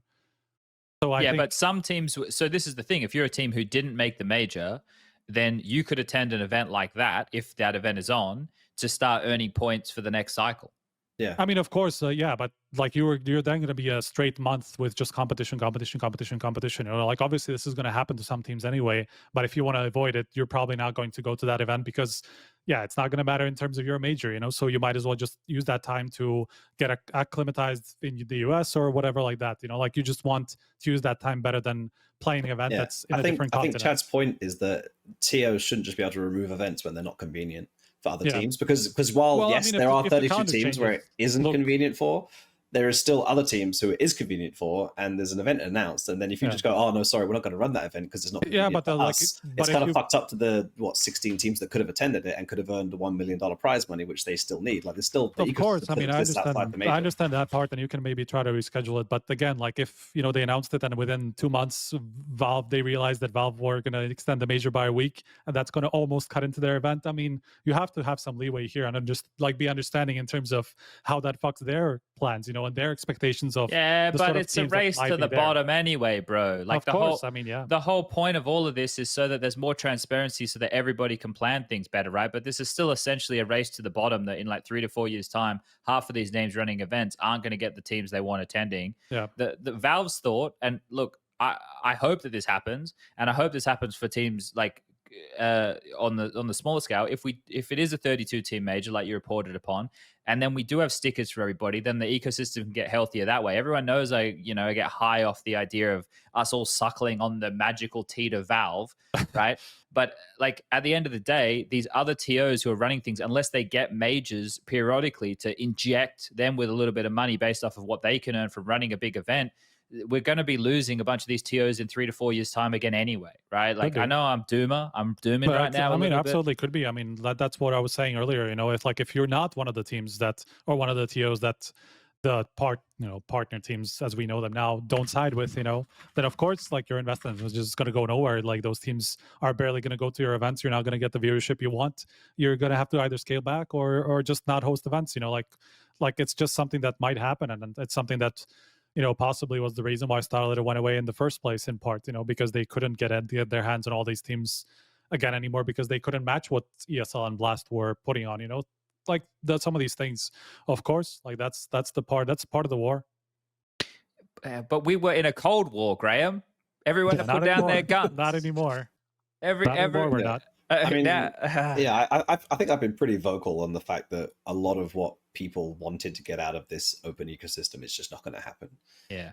So, I mean, I'm a bit of a doomer as well, and I agree with you. I think some of these TOs are just not going to get the teams they want, the viewerships, and then they're going to wonder, why are we putting 750 to 1? Yeah, of course.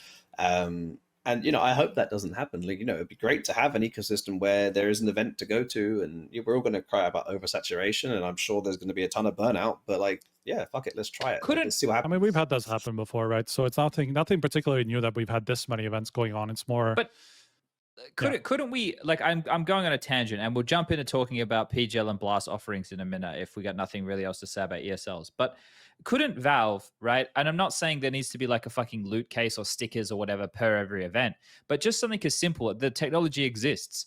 Every event that they give the okay to, right? They can give the Graham Pitt double thumbs up. Every event that they're happy with as to be considered a tier 1 event throughout the course of the circuit, give it in-game visualization in the sense that, hey, there's the player when you open the game. And then even if we do a fucking Riot and these other dog shit games and we fucking fake inflate our numbers, at least we can take money from Coke and Pepsi and fucking all of that, right? Like right now we got a couple of big name sponsors, but otherwise we're going around to fucking Pot Noodle. Like maybe Pot Noodle are really good. Sorry, Pot Noodle, I shouldn't have slandered your name. It's not a brand we have in Technical Break is one of the best fucking brand deals ever, man. But like, what can't they, like, wouldn't that be good if I was a TO and I knew that I could have my tier 1 event streamed through CS to help me inflate some viewership figures? Mihao just said this already exists in Dota 2, so it shouldn't be that hard to implement. Yeah. Come on, Val. Yeah, you can wonder if that's something that they might have in place. I mean, they used to implement, I don't actually know if this is the case in CS2. They used to implement our schedule in or like the events calendar in CS, right? I don't actually know if this is the case now anymore. I have to have a look. I'm pretty sure with their new UI that they did, the panorama thing, they can do whatever the fuck they want. Yeah, right. No, Someone just said I they don't know do it for the major. Yeah, they do it for the major. That's why I'm saying doing it. Yeah, For Yeah, the but major. isn't that via like technically that's via Steam TV? I think, right? Probably. Potentially, I think you stream to Steam TV, whereas we were looking at more like YouTube, Twitch integration. Yeah. There you go. That's Lucas true. says yes. Okay, let's So with the ESL circuit, like we were just saying 15 minutes ago, we don't know in terms of what the incentive structures or the prize money structures are going to look like, but we know what the events look like and what the formatting looks like, and that helped us with some of those conversations. So unless anybody has anything pertinent with the ESL side of things they want to discuss right now, can I suggest we just kind of jump over to Blast, which is a similar type of idea of the structure, right? Yeah. Can I just one last thing? Just one sure. big fucking revelation that I got from the ESL announcement that I did not anticipate, that I think when we had the conversation once the rulebook was announced, we didn't anticipate, was the fact that you don't have to actually host any closed qualifiers. I mean, the whole line in the rulebook that made us think this is what changes everything literally doesn't matter, because that only pertains to the events where some teams skip a stage. So if you invite somebody ahead of all the other teams, that's the only place where you have to host closed qualifiers. But like Katowice or Cologne. Yeah, exactly. So then the play-in is considered the closed qualifier? Yeah, or like ESL Pro League, like the first stage of the new Pro League is basically closed qualifier into main event, like the first two Swiss stages. So first one is closed qualifier, second one is main event into playoffs is main event. The first week of the Blast Bounty, the single elimination 30 round of 32 is also a closed qualifier. But it's not. That's because it doesn't matter. This doesn't have to be, because it's straight invite. That's the point. Like Valve are not actually requiring any part of the event to be closed qualifier as long as you invite all the teams to the same stage. If everybody starts at the same point, the requirement of a closed qualifier ceases to exist. So I made that you can invite 16. So you can invite 16 teams, and that's why ESL can I will use the word get away. I don't want to paint them as some evil dogs, because PGL did the exact same thing, Blast did the exact same thing. Like, this is just how everybody dealt with it. That's why they can just go straight invite 16 teams straight to a tournament, because there's no actual requirement for a close qualifier unless you put some teams further up the tournament. But if you invite everybody and start from the same stage, no close qualifier required. That's something that we absolutely had no idea, because we just assumed that the way Blast set up their bounty, as Graham was saying, or PGL set up their group stage to look like a close qualifier, to technically like take off the requirement, and then their playoffs was going to be the main event. But with ESL, because they have 16 playoffs, which is not possible for a main event to be 16, we know that this is not possible. And I went to Valve and asked about this, because there's a line in the rulebook that very clearly says, that there's a requirement to host a close qualifier, but it actually only pertains to the events where you push some teams ahead. So it literally doesn't matter if you have everybody start. Is that a rule book? Like, is that poorly written in the rules, or it is 100% poorly written in the rules. Yeah. I mean, the way that I interpreted it, we all interpreted it the same exact way. That was our big fucking conversation when the rules were announced. That like, okay, so now everything's gonna have to be a 24-team event, or they will have to cheat the system, by deciding that their group stage is first of all, I just don't want to say that this is some evil thing or whatever. I'm actually glad that we're not getting into the whole that every event has to be 24-team and all that stuff, because it would put everything in so even more of a mess than it is right now. So let's just say this is actually a good thing, but it is a massive fucking confusion that just I was living under the impression for half of a year that we were going to have this sort of a setup with close qualifiers into main event, but we don't actually. Yeah, okay. I mean, I'm rereading that rule now because you've just sort of blown my mind with that understanding of it. And even I don't understand it now. Because the rule is, licensee may allow invited rosters with the highest qualifying rank to directly proceed to the main event, right? So that's the 8 going through to the main event. Filling up to half of the main event positions. Yes. But that then... But that rule is just not, it's not existent. But that would imply that you cannot then invite more than half of your teams to your main event. So if you have a 16-team main event, that rule directly says you cannot do that. That's why this is not the only place. This is not the only place where the rules just aren't applied. No. But I mean, yeah, you're right. I figured that was the key thing that was going to make all these events 24 teams and yeah. I mean, that's also why I thought we were fucking going to get rid of the skipping stages in playoffs, because I was like, finally, we will get to have 8-team playoffs everywhere. It cannot be 6-team anymore. And that's just something that is just not a thing. Anyway, I mean, I did talk to Valve about this. I literally emailed them about it yesterday or the day before, I don't remember. And I got an answer yesterday about it, and got the answer that there is no requirement for a close qualifier if you have everybody starting at the same Guys, I'm stage. going to do something right now crazy. I'm going to do something crazy. Because we say Valve. You know, we say Valve. But if you look on the GitHub, you can see the contributors to the GitHub. Guys, I'm going to tell everybody something right now. It's Brian and Ito. That's what we're talking about. Yeah. And as much as I'm disappointed that they got something wrong, they're human beings like us as well. Now, when you talk to them, they might not talk like actual human beings, but I tell you they are. All right, I've met them. I've had a beer with them. They're nice guys. So we'll let it slide on this one. But Brian and Ito, we're watching, and we're keeping tabs, and you're not getting away with it. And Chad would like the job as commissioner of Counter-Strike.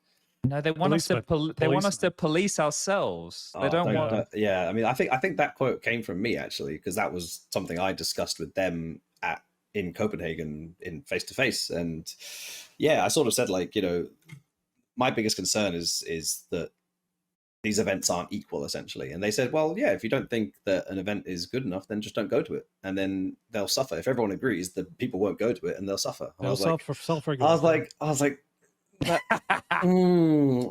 they didn't fully agree with me, but yeah, it might work. So maybe. Yeah.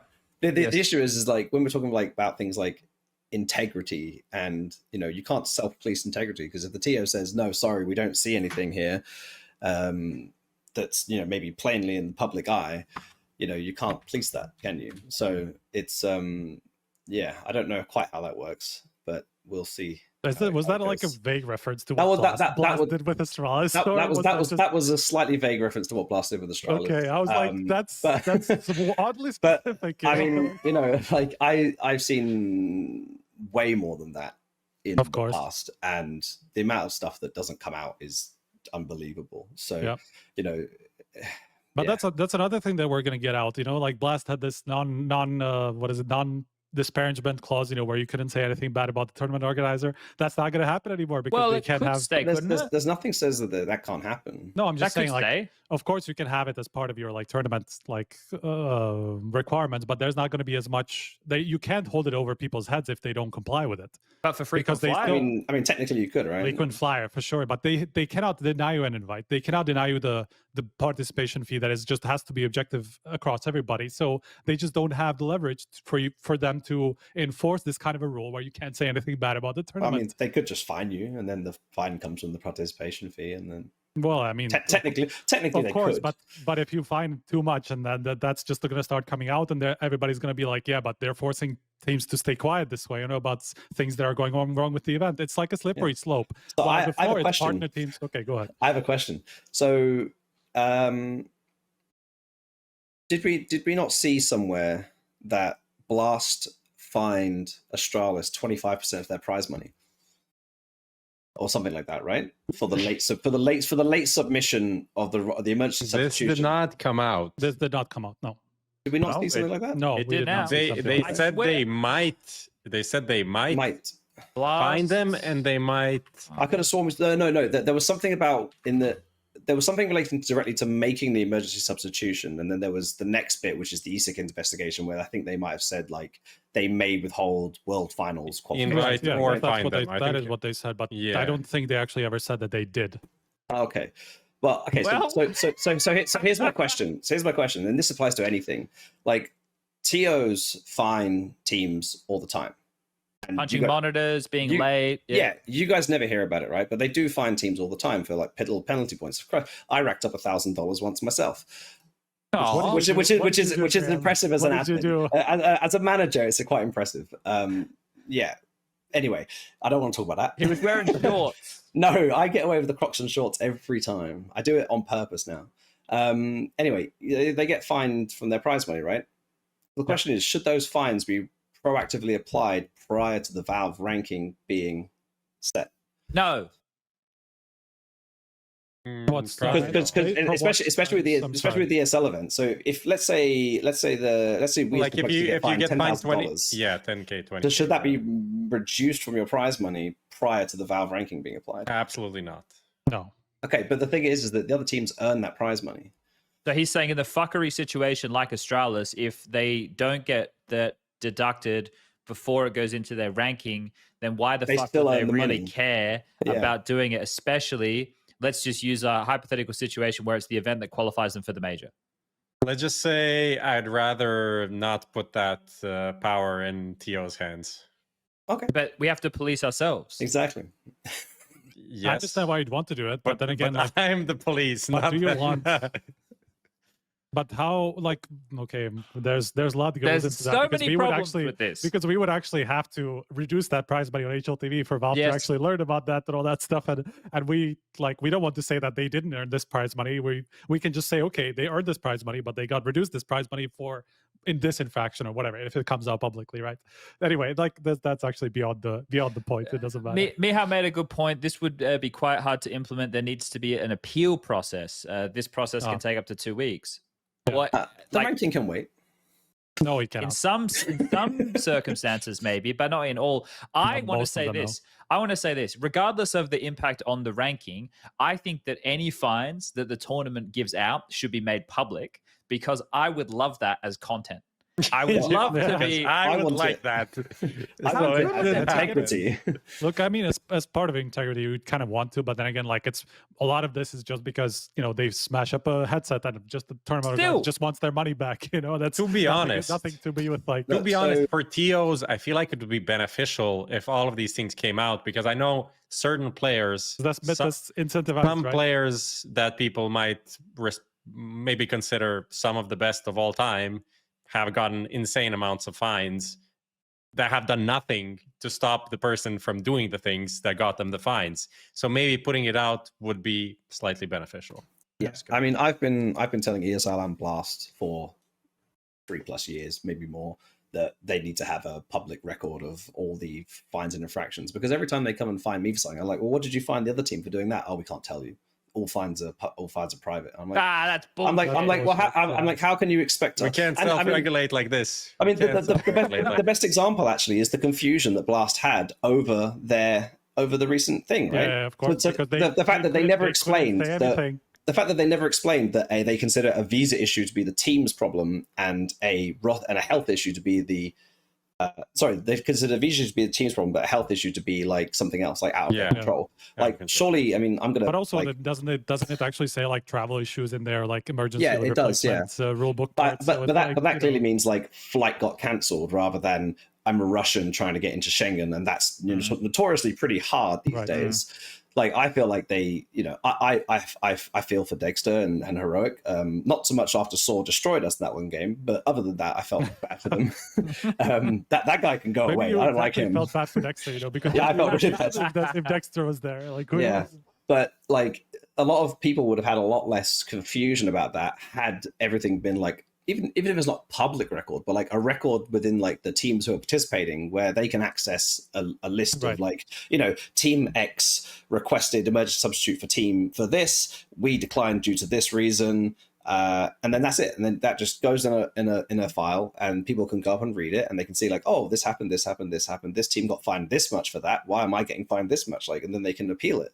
But now everything is just like, we fine you. And you're like, okay, I guess I have to take it then. Like, there's no way of like gauging whether other teams have also been punished for these things. And yeah, it's just frustrating for me. So I think that should be something that all TOs look into and have something, because it will just reduce the amount of problems you have when other people have the same problems. And, it might actually get people to, start, getting their shit together. I mean, public shaming is a very good way to disincentivize people from doing things. I'm still waiting for a pistol round to go live 4v5 because one fucker doesn't get back on time. I'm still waiting for the day that happens. But the thing is, TOs these days, they get us to sit down 15 minutes before the match. So we're just sitting there twiddling our thumbs for 10 minutes. Like, treat us like adults. Get us there like 5 minutes before the game so you can show us on the camera. You just said like that adults. some of them are not No, adults. but then they would learn. Like, if they got fined and they started the pistol round 4v5 because they were pissing too long, like, they will learn to be on time. Like, Hasn't I League Blank- like it. incentives I big like it. I like a trial by fire. All right. Well, we've kind of went into a nice Deviated. little different world, but I like it because there's still really important things to what we're talking. Yes. Do you want to do a quick break before we move into? I feel like this is a good time to do the little break. Sure, Lucas. Run an ad break. We'll be right back.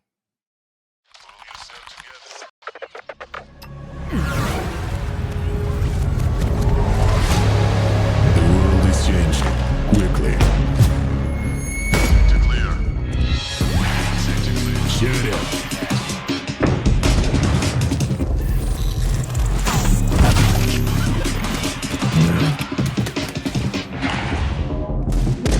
The world is changing, but one thing remains the same.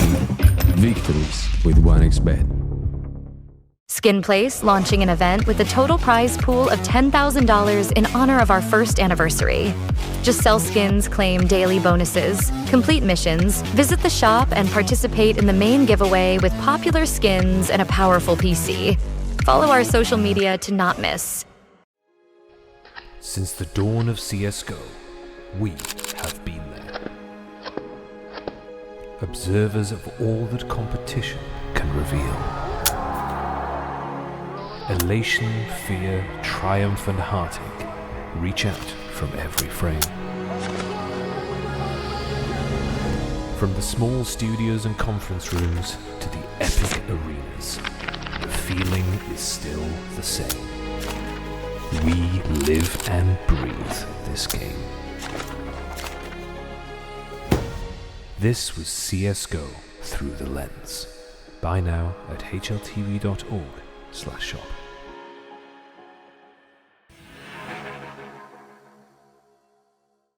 All right, we're back. We're going to grab Graham in a second. He's just gone to the bathroom to get something to drink, I believe. So he hasn't gone to the bathroom to get something to drink. That would be weird. I mean, he's back. There's a faucet there. oh, sorry. That's true. That water Maybe is great. that's true too. Now, gentlemen, we're going to now start talking. We already mentioned Blast and PGL a bit, but let's talk about maybe a few of the factors with them and 2025 and onwards. And we can then start going all over the place once we cover off that, I suppose. So for Blast, we've touched on this a couple of times. Graham, you've explained it regarding the tokens, and it sounds like you've done quite a deep dive into that type of stuff. Let me find the link for everybody so I can put it into Twitch chat. It is this one right here. But Blast have three different, and we actually covered this during a live show, I think. Didn't that information drop? We had that. We had Andrew on. Yes. Just that, like literally the day after or something like that. Yeah. No, Could have literally been like the 2 day. hours. Oh Yeah. yeah, sure. And so just the headlines for everybody. So obviously with the way that Blast ran things previously, it was like group stage of the partner teams qualifying into their finals, so spring and fall. And then they had the showdown, which would qualify the last couple of teams, and that didn't all have to be partner teams. They've had to redesign their circuit for 2025 and onwards, which I think is probably one of the better effects that we've seen of this. And Blast actually came at this with some creativity. The bounty, I think, is an interesting, quirky way to start the year. Obviously, it starts online. There is the element where each team is assigned a bounty of money, and the lower seed teams, it isn't like seed 32 gets to pick their opponent. I think it's like, isn't it like seed 18? Or... Like from 17 up, or they start from 17 or something, and you pick teams, I think, or I don't remember exactly, but something like that event starts online and then finishes in the studios in Denmark. They then have the open events, which I would say are probably more akin to an IEM smaller event like a Dallas or whatever, in terms of how that's going to function with teams, and then the 6-team playoff.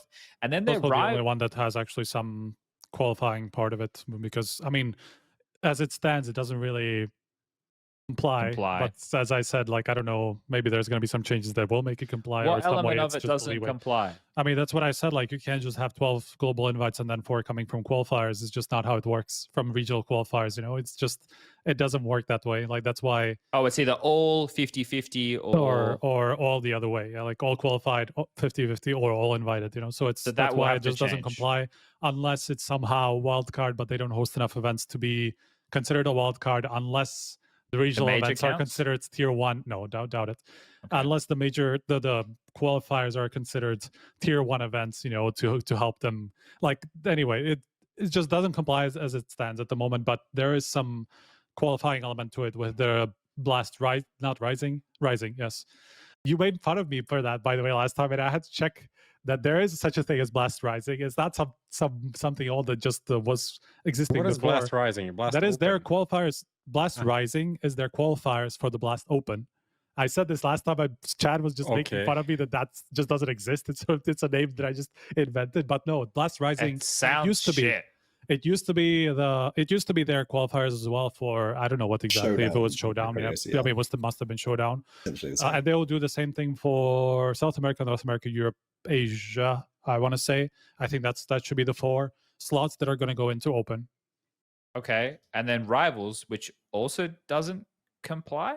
It's technically, I mean, that would only comply as a wild card because it only has 8 teams straight invited. I mean, But you they cannot have can't just do 8 that. team events. Yeah, you have to have 16 at least, unless you're a wild card event. But they If you're a don't wild run card enough event, events to do wildcard events. That's what I asked Valve as well. Yeah. And I was told to reply Let's that assume there's gonna some be leeway. changes. Yeah, let's assume there's some changes in Blast's format from what you. Essentially, nothing really changes, but there's a few minor tweaks that make it all moderately compliant. From invite perspective, I would imagine. Yeah, the Okay. Also formats location. of the events are. I think the formats and locations don't change from what you know publicly. Is it still going to be split like the Copenhagen, London, Copenhagen? Yeah, as Lisbon far as I'm thing? aware, for the Open, yeah, the first week is played in the studio, and then they fly you out to the. I mean, but that's how Finals it's supposed to location. be, no?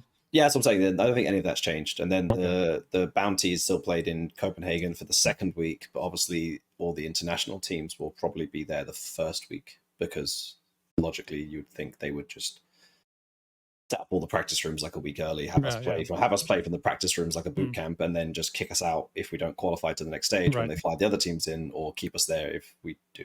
Sure. That's my logical assumption, whether Blast do that or not. Okay.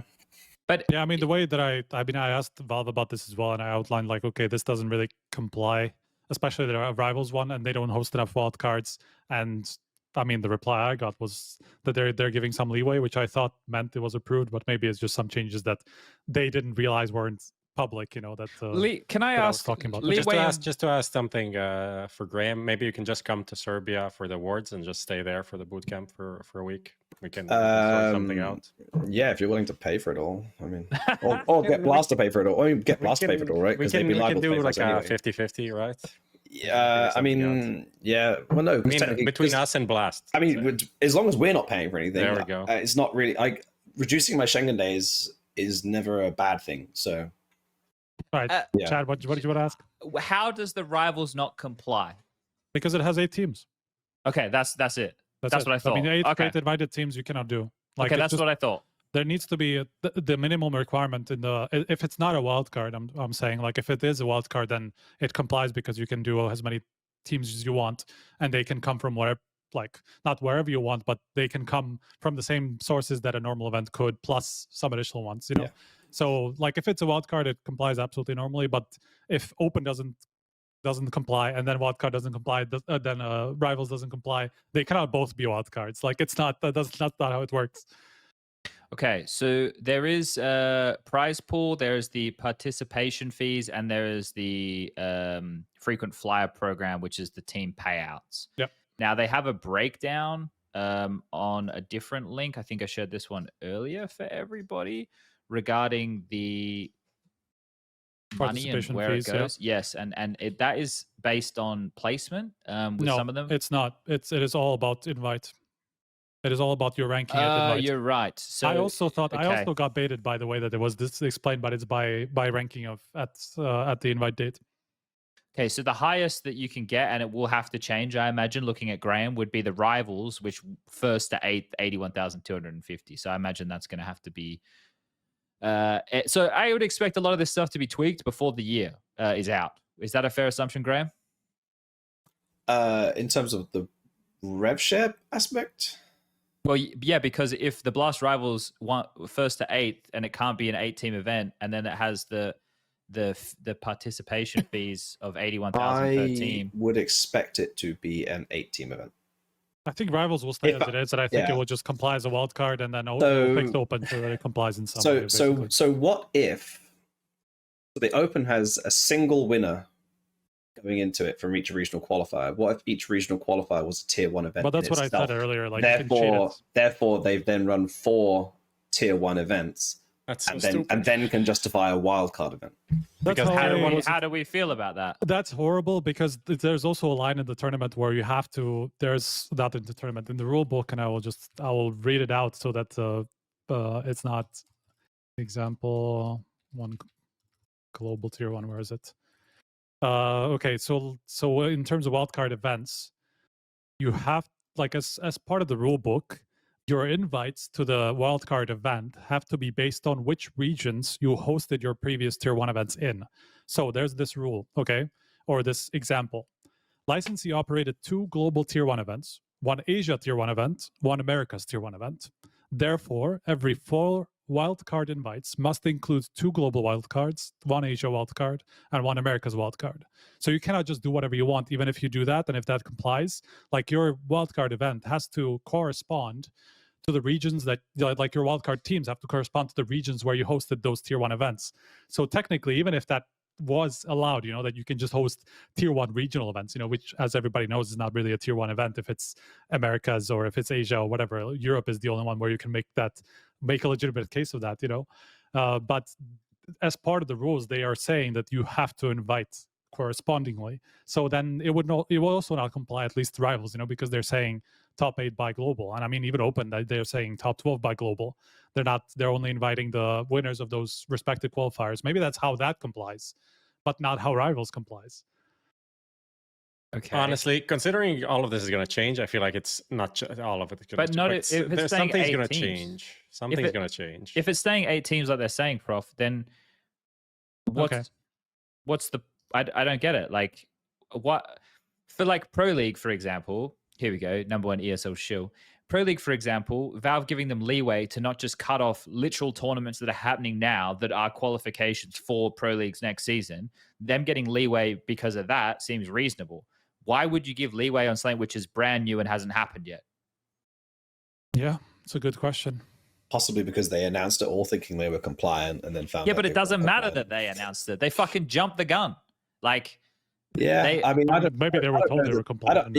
I don't know what the timeline was between Valve saying like, yeah, go ahead, announce things, whether they had verbal approval, whether they didn't. Like, I don't know. So there's a lot of benefit of the doubt because I just don't know what happened or when. But Blast were the only ones who announced before Valve said anything. And logically, like when we all looked at it and then Valve announced their things, we're like, none of this complies. This doesn't make any sense. How did Blast announce this? So I think there was some, I'm sure they were caught off guard as well with what happened. I'm not sure they had any information on whether. Anyway, I mean, we can assume that there's going to be some change that will make it.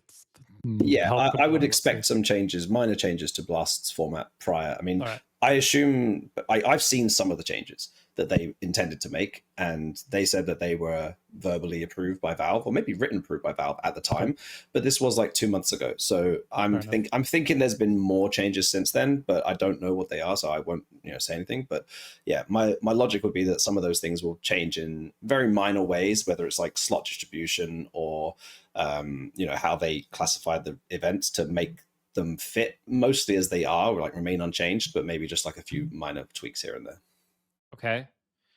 All right. Well, when we touched on some Blast stuff earlier in the conversation when you were talking about the frequent flyers or how much you could potentially earn, and we're discussing the minimums. So we covered ESL and Blast, and ESL without knowing what they're going to put out, but knowing that it's going to fall into the remit of incentivizing orgs. Now, PGL on the other side, which we can dip to.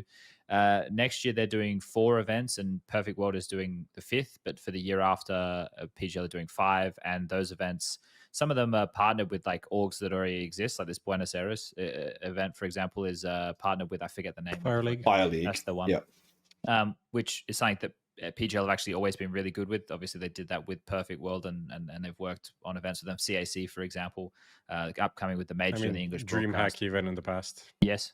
But those events, PGL have gone with the headline of 1.25 million per event, and then they've also tacked on the 425K, I think, in support for teams. Yes.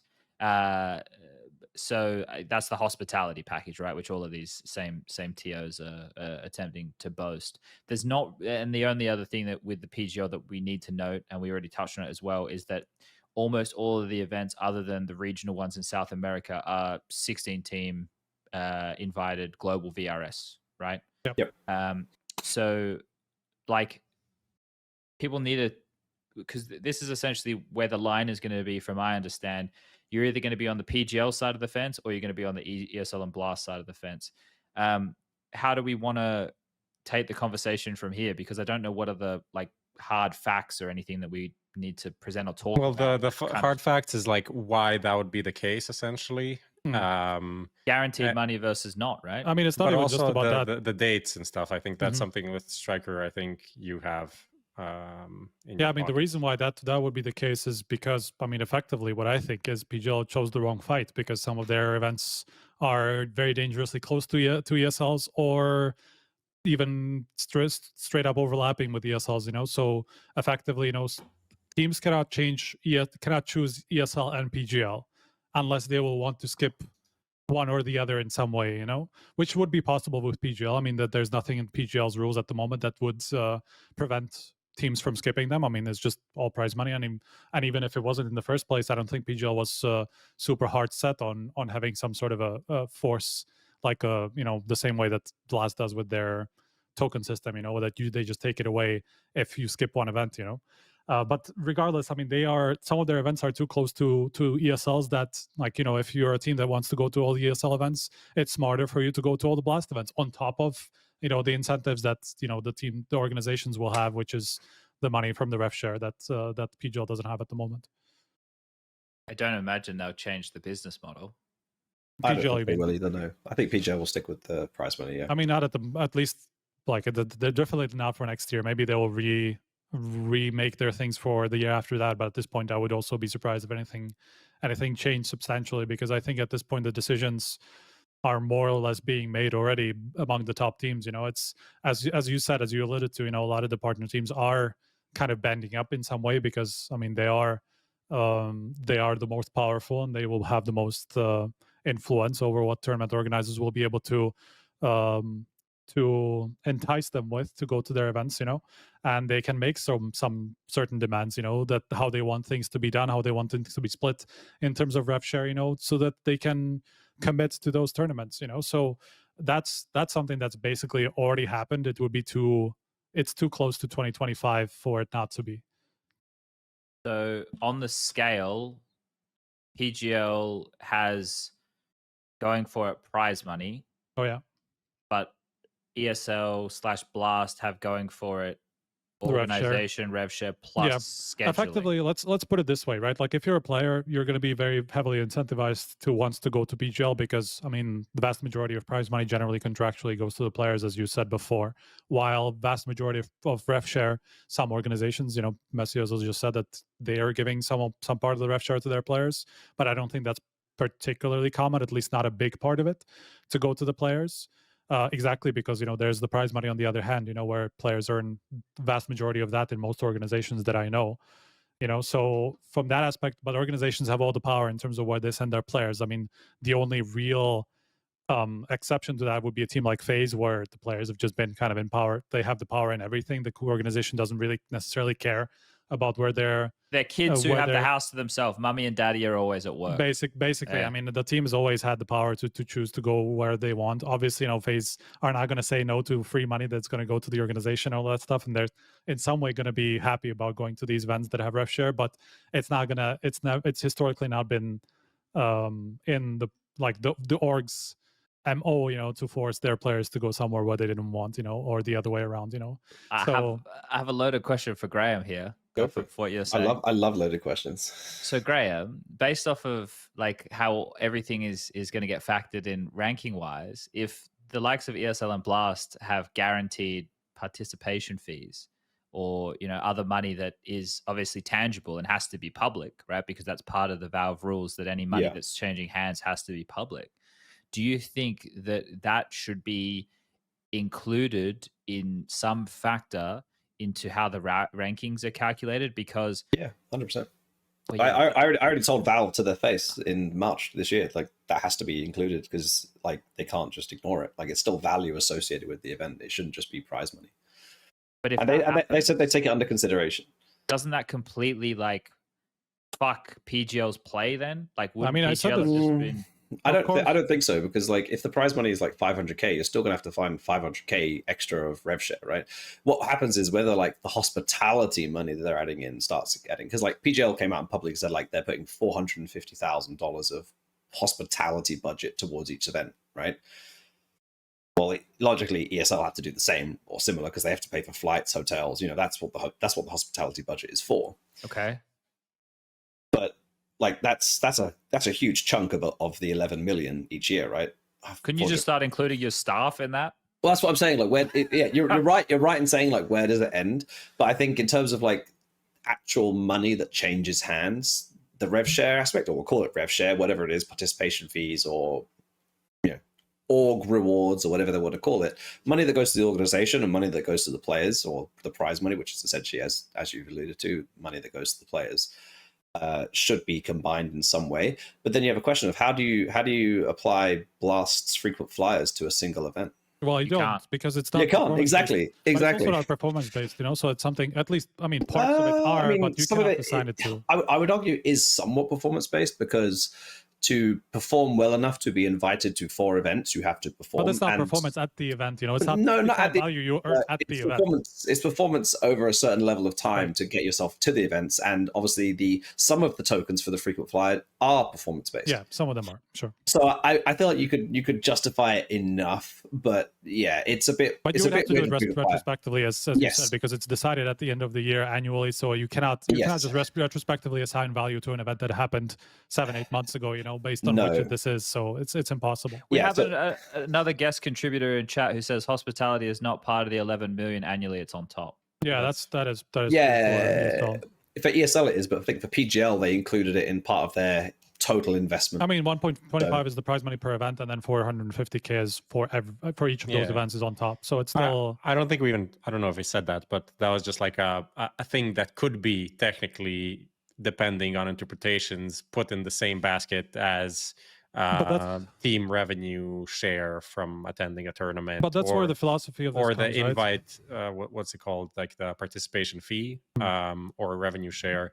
But I think the question is, why would it complicate our lives so much? Like why is it not just prize money? Because essentially, I mean, if we're looking of how this because that's a terrible way to have the ecosystem run. If you're only incentivizing money go to the players, like, I mean, I'm going to put myself in a bad place here with my own players. With your contracts, we didn't make anything. No, like, sure, but every team made the contract. Yeah, but then you're basically asking for every single team to renegotiate their contracts for different splits, and that's a monumental change. And I agree, it might be the simpler way to do it, but it's a monumental change. But over time, do we not see that happening though? Like where players will just come like, okay, but this is performance based. We should have, like, let's say they'll make the claim that we have this 90% in our prize money, but I'll go to a legal team and they'll tell me, like, if something is based on your placing, that's technically prize money. It's just a different term for it.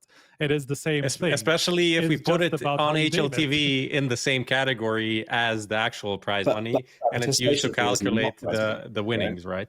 Sorry. A participation fee is not. I'm not talking about any of the ones that are going to be performance based. And as I said before, I think I've had conversations, and I think that Valve at least are very heavily considering including performance-based prize money in the model. But as far as how far that goes, I think that's up to interpretation or up to question, because obviously you don't want to incentivize teams by just ranking, because that will become cyclical. You just give them money like automatically based on something they've already earned before that, and that just keeps going. It just keeps rolling, right? So you don't want to do that. You don't want to include that in the ranking, because they didn't actually do anything at the event to earn any sort of a leg up, in terms of, like, they place last at the event, they get 100k in guaranteed fees, or 80k, whatever it is for rivals is the absolute top at the moment. I think things like 82k, 80 something k for the rivals. You just get that for nothing, for literally not doing anything, for just being able to be invited to the event, for being a top 8 team.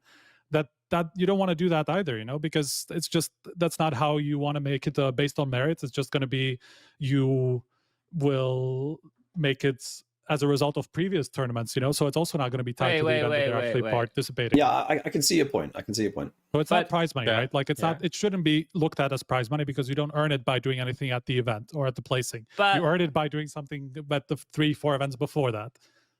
So, okay, so then this opens, we had this kind of discussion with Harry last week.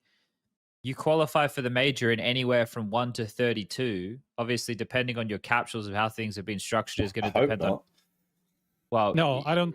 I don't know that because when I made the report, I seriously, I heard everything from there was at some point a plan that it would all be invite based, but then I heard that they're certainly considering some qualifiers. Where do you put a qualifier? Asia. Okay. That's that's the bare minimum. I would say America's also is in some way, you know. But where in the calendar? Oh, look, you will make space for the major. Let's just say that. So, yeah, I imagine most of the Asian teams won't be playing most of these events anyway, except for Dallas. So apart from the Mongols will probably attend a few. I think the Americas is also obviously a problem, and I know Graham, you've been making this point for a long time, where the ranking is not split when it should be because they're not actually playing against each other, right? The regions usually. So, like from that aspect, it's also problematic to decide who the best teams in North America or South America are based on the global ranking because the opportunities for South Americans are just much bigger. So, from that aspect, I would say also. I mean, actually, you say that. Like right now, it's not that much different, right? There's two slots, once a year. Technically, right now. Oh, okay. That's because we're making an assumption that every single event from 2024 will return in 2025, but most of those events, to have an effect on the ranking, as you're saying, would have to be tier 1 events. If they want to invite the teams that are competing against like our level, you know, the top 1 to 8 in South America, they would have to have already announced them, right? All these regional RES events would have to be announced because they'd have to be tier 1 events.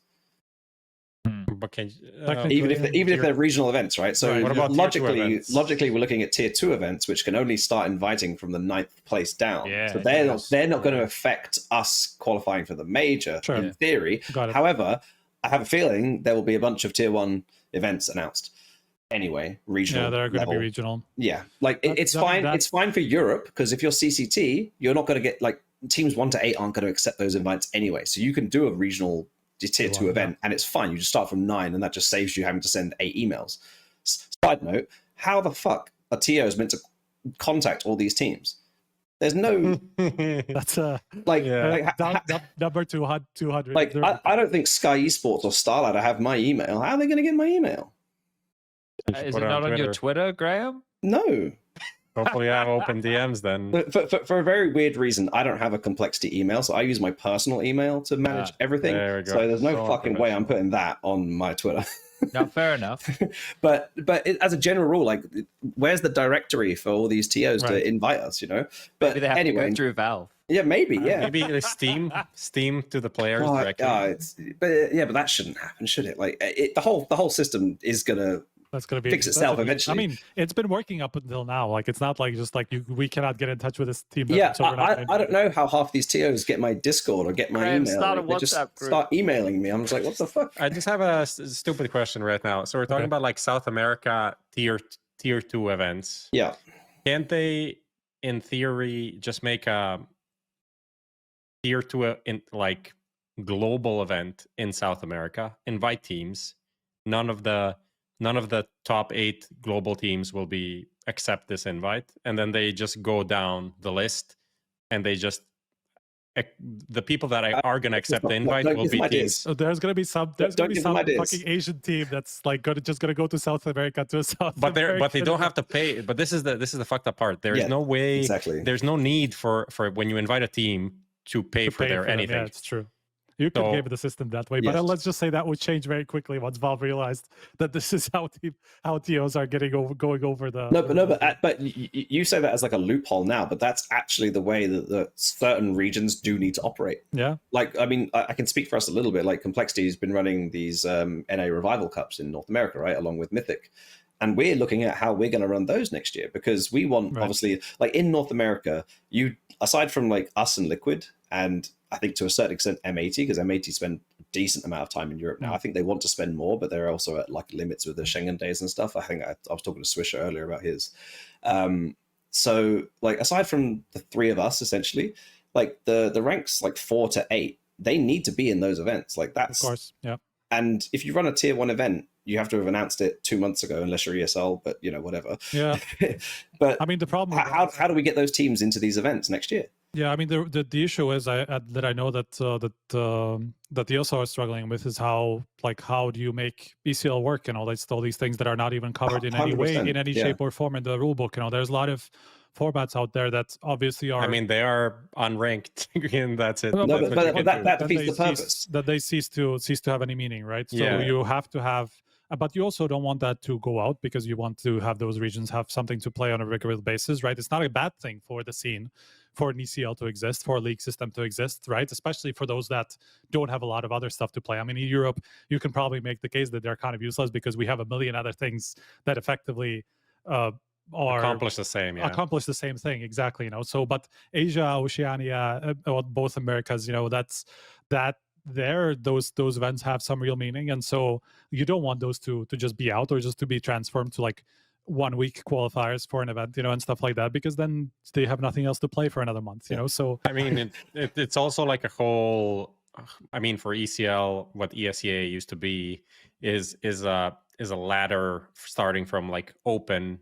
From literally 5 it's guys. Grassroots, yeah. Grassroots is completely ignored in this. Which not only is it ignored, but it's like de-incentivized the existence of something like this, which I think is obviously bad for just ultimately the player base, right? Because like why something like this existing, 99% of people will never go from open to whatever it is right now, ECL.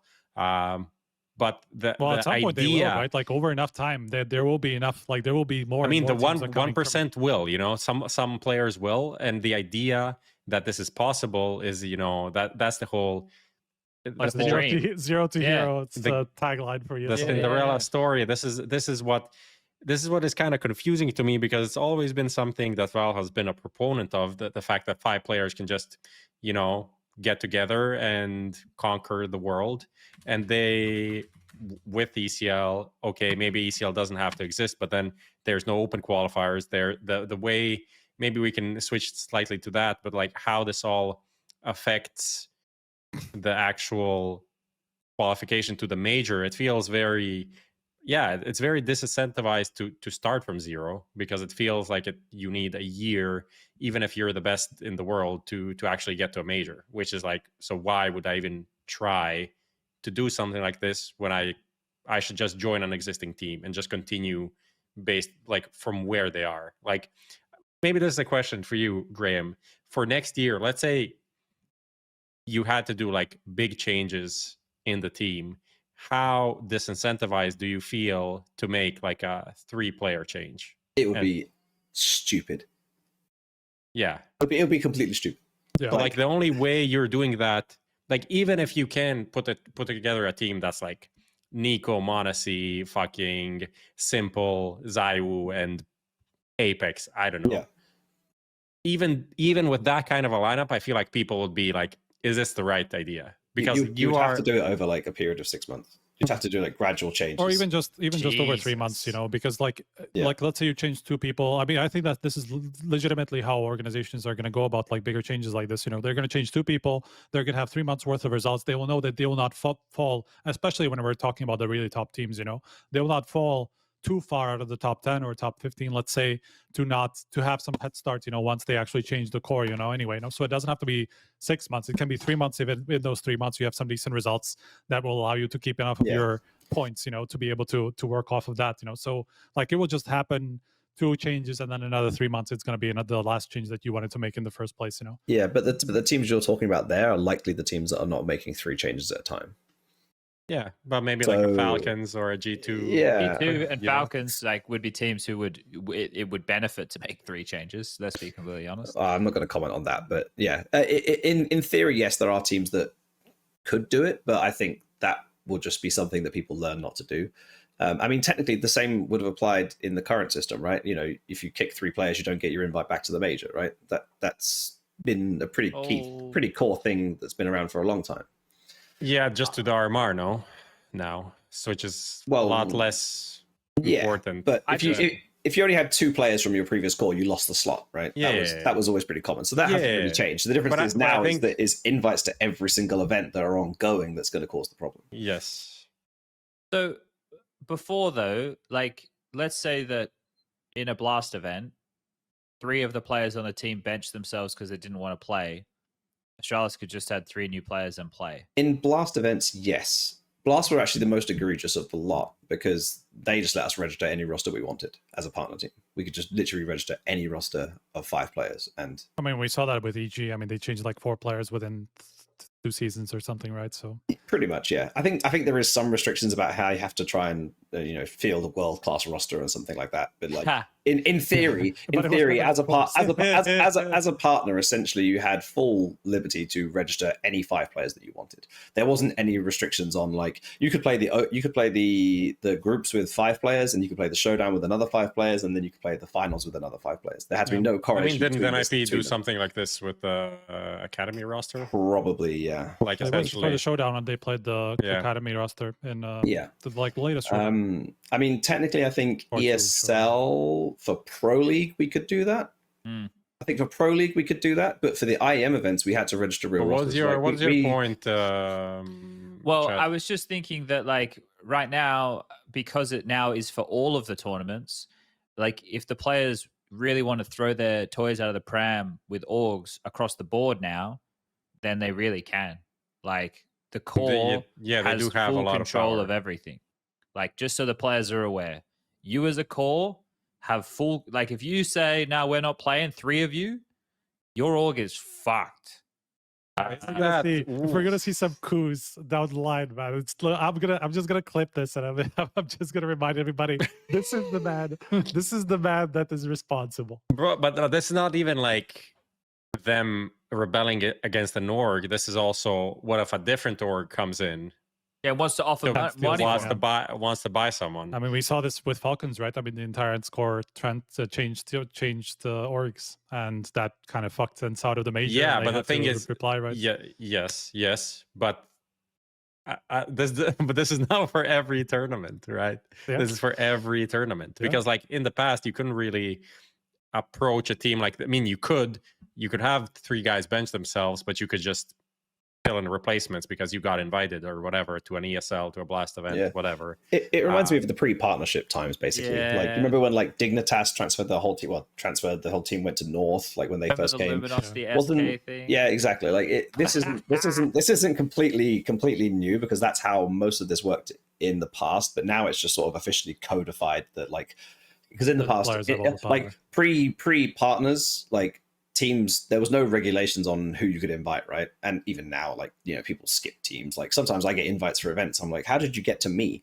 Like, what the hell? Like, this doesn't make any sense. And then like I ask teams who are ranked above us and they're like, oh no, they haven't talked to us. I'm like, okay, sure. Got lost in the mail. Yeah, exactly. So obviously now it's a lot more codified. So the value is very like clearly there. And obviously that was lost during the partner leagues because the partner teams had the majority of the power because they were guaranteed to be at most of the events.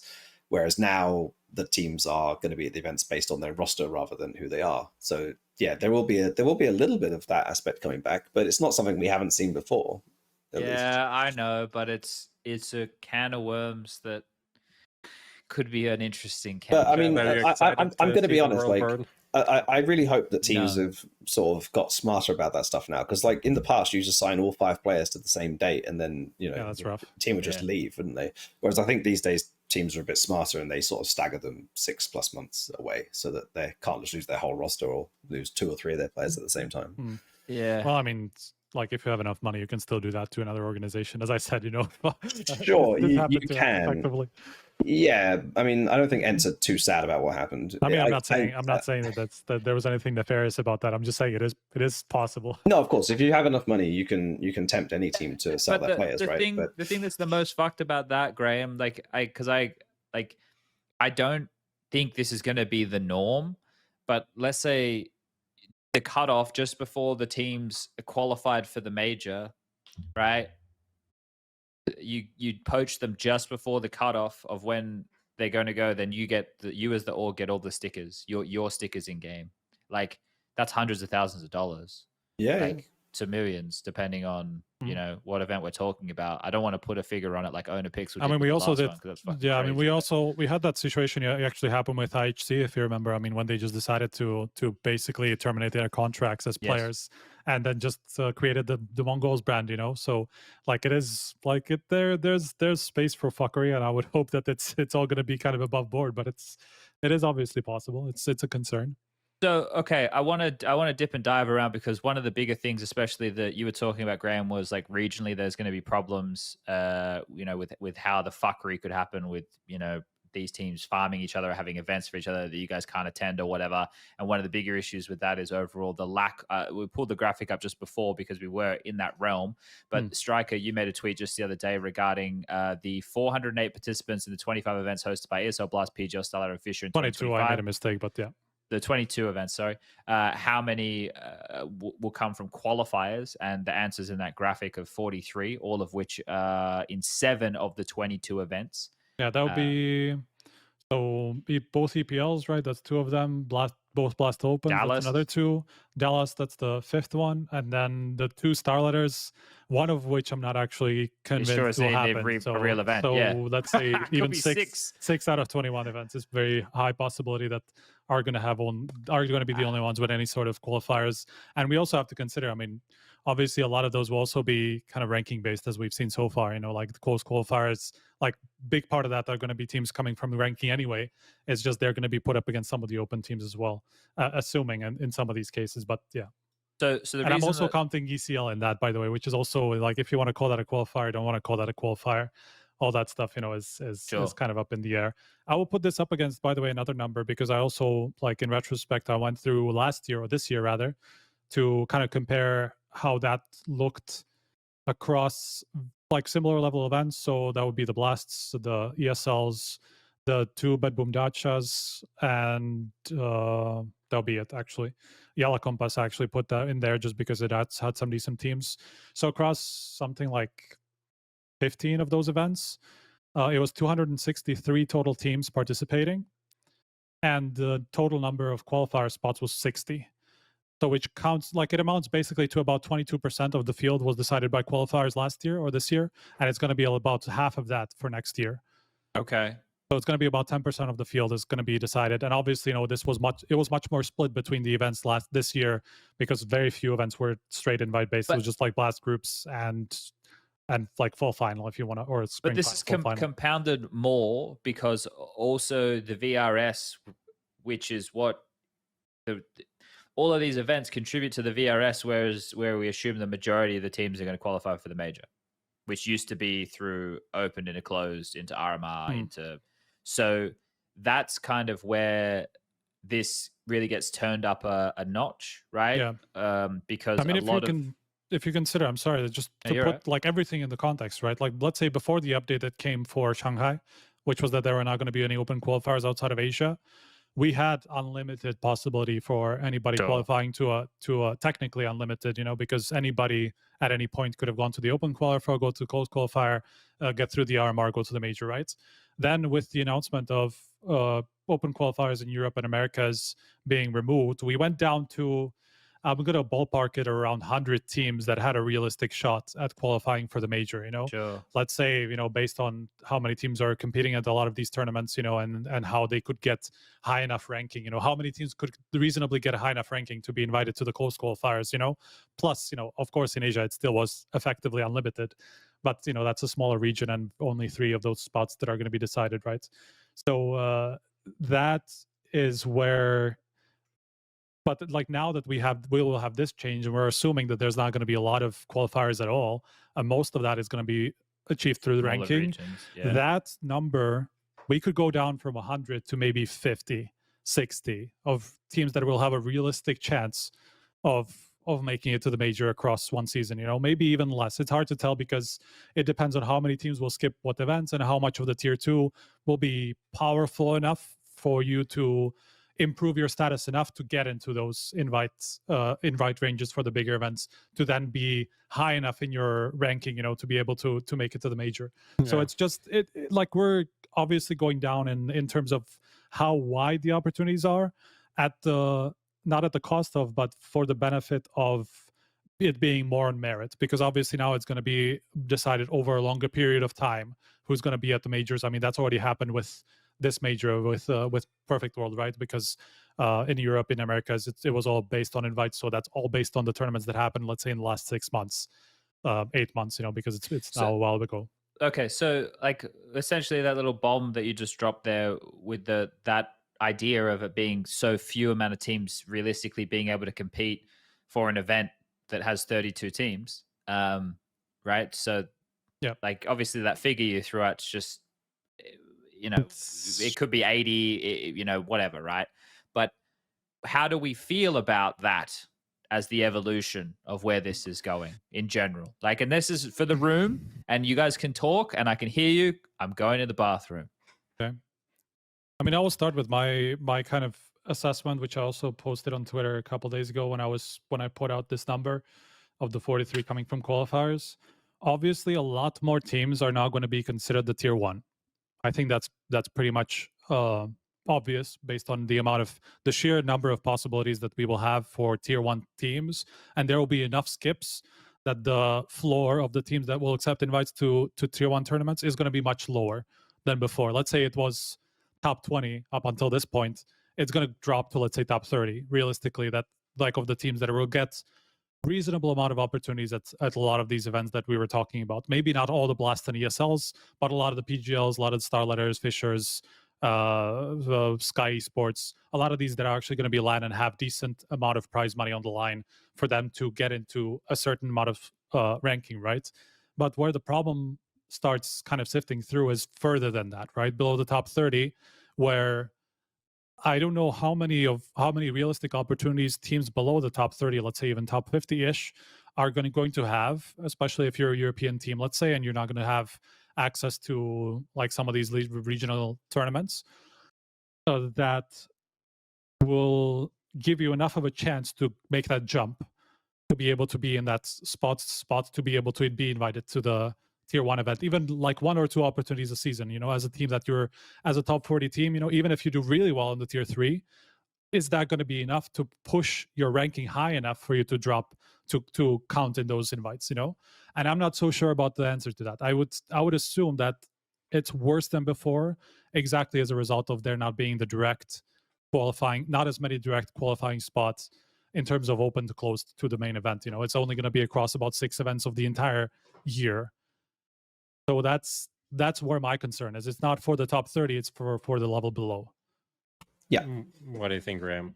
Yeah, I think that's pretty much nail on the head. I think that teams who are within the top 30 will get invites to events. It may not be their personal preference of exactly which event they'd like to go to, and they may get some rough schedules here and there because they get the kind of the offcuts of what the other teams determine is the perfect schedule, and whether that is just ESL Blast, or whatever they want, I think that the teams who are in that kind of like what we call sort of tier 2, I'd say like, from sort of 15 to 30, they will get invites to events. I think that's very sure.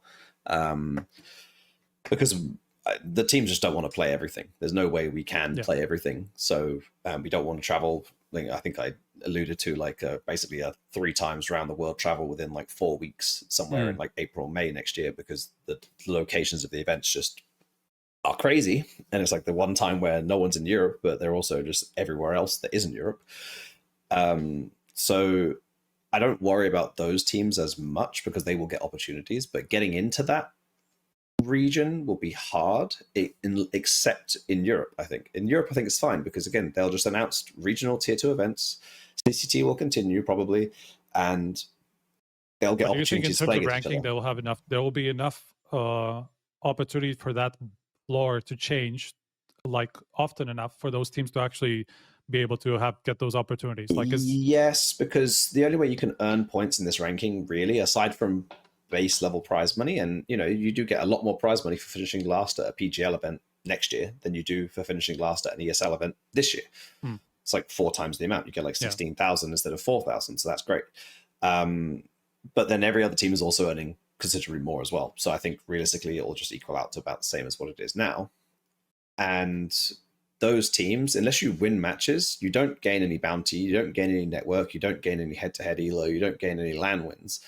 So if there's teams below them that are playing online tournaments against the other best European teams and they're winning matches, they will gain points. And I think the bottom end will churn over a little bit, but more so in Europe potentially. Okay. I think it would take, I mean, take us for an example. I think it would take a monumental fuck up of like months and months of finishing dead last at like every single event for us to drop out of like that zone. Like, I'm not worried for us getting event attendances next year, but I am worried about getting the right events for sure. So I think that it's not going to be something that's going to be a major problem for like the very top cream of the crop teams unless they. No, but that's what I was saying about the top 30-ish floor, you know, rather than the top 15, top 20 that we see now. Yeah, I mean, you said, Chad, what the vibe check was. I think that was the question exactly with these words you asked. Yeah, and for the top teams, it seems fine. But I think it definitely limits the growth in terms of new orgs, like the turnover is going to be tougher for sure. Because like people are like, oh, why does it matter if new orgs come in? Like, we didn't have Vitality in Counter-Strike always, you know. They came in. Every team that is considered a big team had to come in at some point, and there's a lot of orgs out there that exist that are not in Counter-Strike that are big.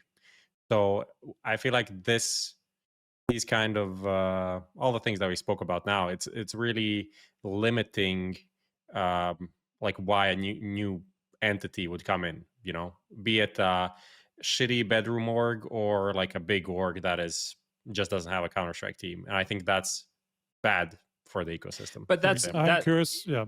Valve's never been big on orgs. They've always been big on 5 dudes. True, but they also have now made it almost impossible for 5 dudes to qualify. Like, I mean, I think the point is, like I was alluding to this earlier, right? I mean, the point for them to remove open qualifiers is relatively obvious in terms of majors, right? We kind of want to make it as merit-based as possible, and with issues with cheating in the open qualifiers being more and more prevalent, it seems that's obviously a big component. And then you also, as long as you get enough data, I mean, you want the best teams at the major, and you want some reasonable regional representation, right?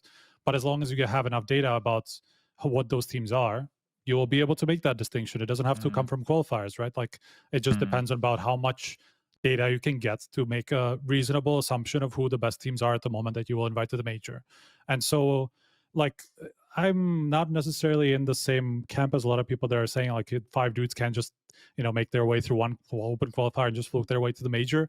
I think it should be a bit more merit-based than that. I think it's a good thing that it would be more merit-based than, you know, just like you just do one great run, you know, and that's it. That's like that's all that's going to happen, right?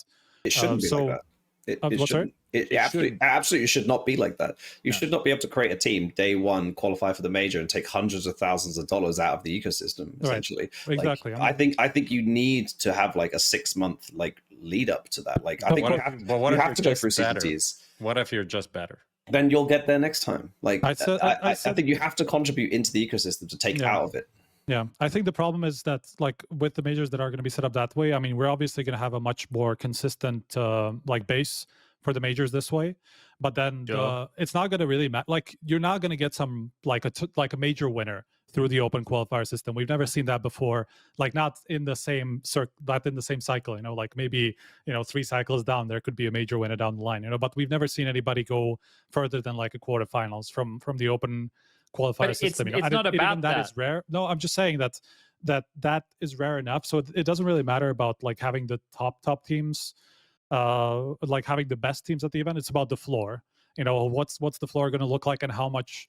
It's the accessibility. Yeah, it's the accessibility at the rest of the levels, right? Yeah, and that's why. Exactly. That's why I was getting hard on when I was like, okay, we're moving away from partner leagues, and Valve are definitely, because Valve, if they're going to do something like this, are going to want there to be a lot of qualifiers.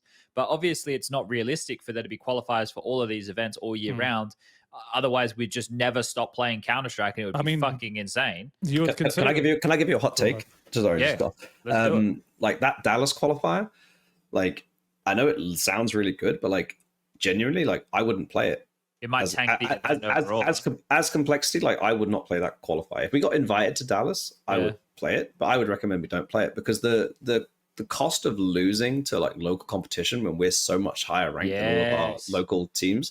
Like if we go back for one event and we lose a game like online in a, you know, sometimes best of ones. Some of these qualifiers can be best of ones. Yeah. Like, we don't know.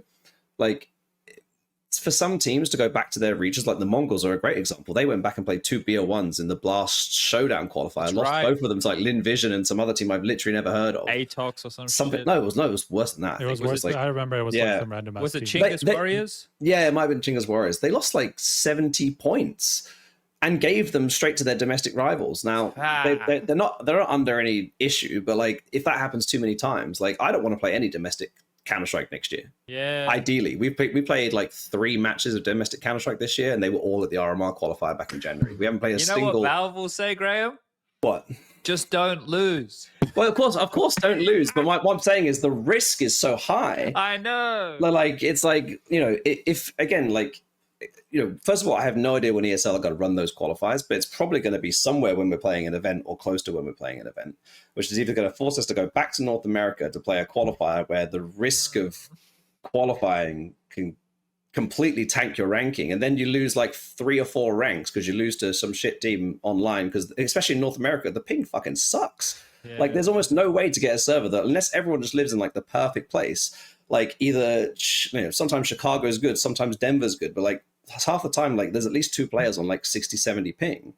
Like it just sucks. And then if you lose like, you know, 30-40 elo or something, and then you lose out on your global invitation rankings, it just makes no sense. Yeah. Like the jeopardy of going back to play qualifiers for a very highly ranked team in those regions where like you can drop down quite quickly against the global competition is so huge. Got it. I mean, we saw it already against M80 when we lost to them. Like we gave them like 34 points or something stupid. And we lost them in Pro League and at EWC. Yeah. Gave them a nice boost, which was great, but didn't do well for us. I mean, yeah, that's what happens when you lose. Yeah, and we have to lose those teams. You know, like it is what it is, and we probably shouldn't have lost to them.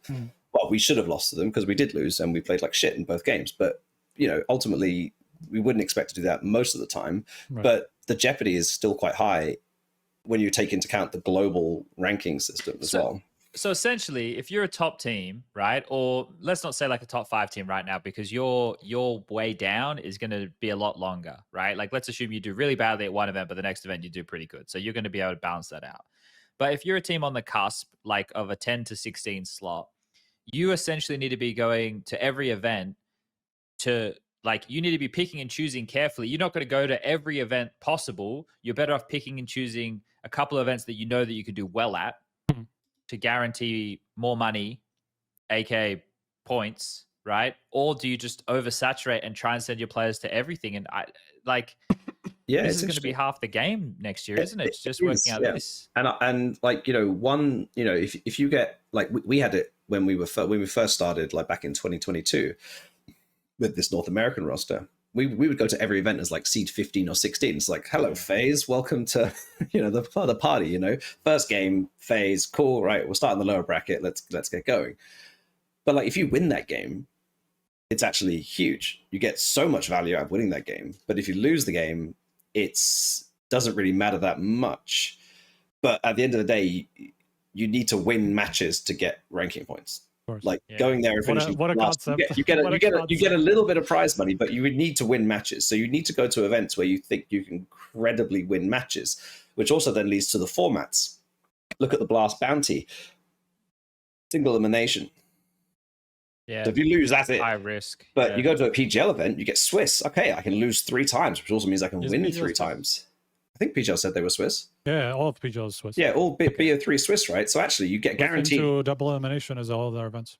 Something like that, yeah. It's guaranteed. I mean, like, it's Pro League then. Yeah, Pro League is going to be Swiss as well. Like guaranteed to play Swiss. Yeah. Lucky us. Well, hopefully the major's not Swiss into Swiss into Swiss. That would be horrific.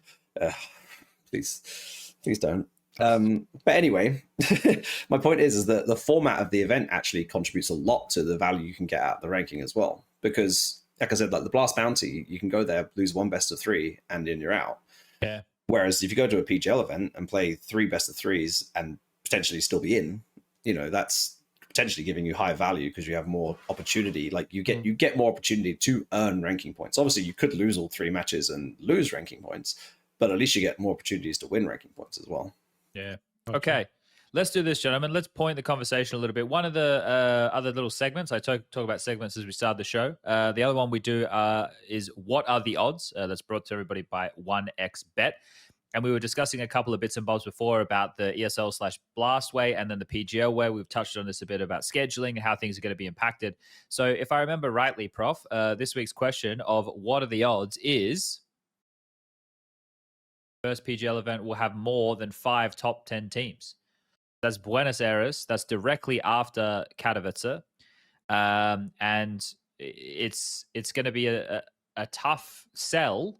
Are we going to be using Valve's rankings for that, Prof? Did we decide? We're using HLTV. No, we're using Valve ranking for this. Okay, so this is the 3rd event back after the player break. Oh, someone remember player break? I want to ask a question about player break in a second. So they would have 5 out of the top 10 teams. So that's 50%, right? So, fuck. Like, if we just looked at the global rankings right now, that's tough. Na'Vi, G2, Vitality, Spirit, Eternal Fire, Mouse, Furia, Liquid, FaZe, and the Mongols. Yeah. And then let's assume that, let's look at how many of these are Louvre agreement teams. That's Na'Vi, G2, Vitality, Mouse, Furia, Liquid, FaZe. That's 7 out of your fucking 10 teams. Let's assume that they stick with the ESL Blast situation in next year. Then I would go with no. Let me put out my opinion before I put out my expectation. I think teams are crazy if they do not attend this. I think they're absolutely crazy. You want to fly from Katowice all the way to Buenos Aires back for wherever Pro League's going to be? Yes, in Europe. But between that and Pro League, there is 2 days. This is true. And you might be in the second group of Pro League. Most of the teams play the second week, right? Because it's top 8. True. And most of those teams will be the same teams. Yeah. True. So okay, go ahead. Sorry. I just want to say. So then after that, there is, I don't know. The Pro League is obviously pretty long. Then March is Blast Open Lisbon, right? That's essentially the whole month because EPL is bleeding into that. Yep. And then it's the cutoff from the major, essentially, maybe, potentially. I see what you're saying.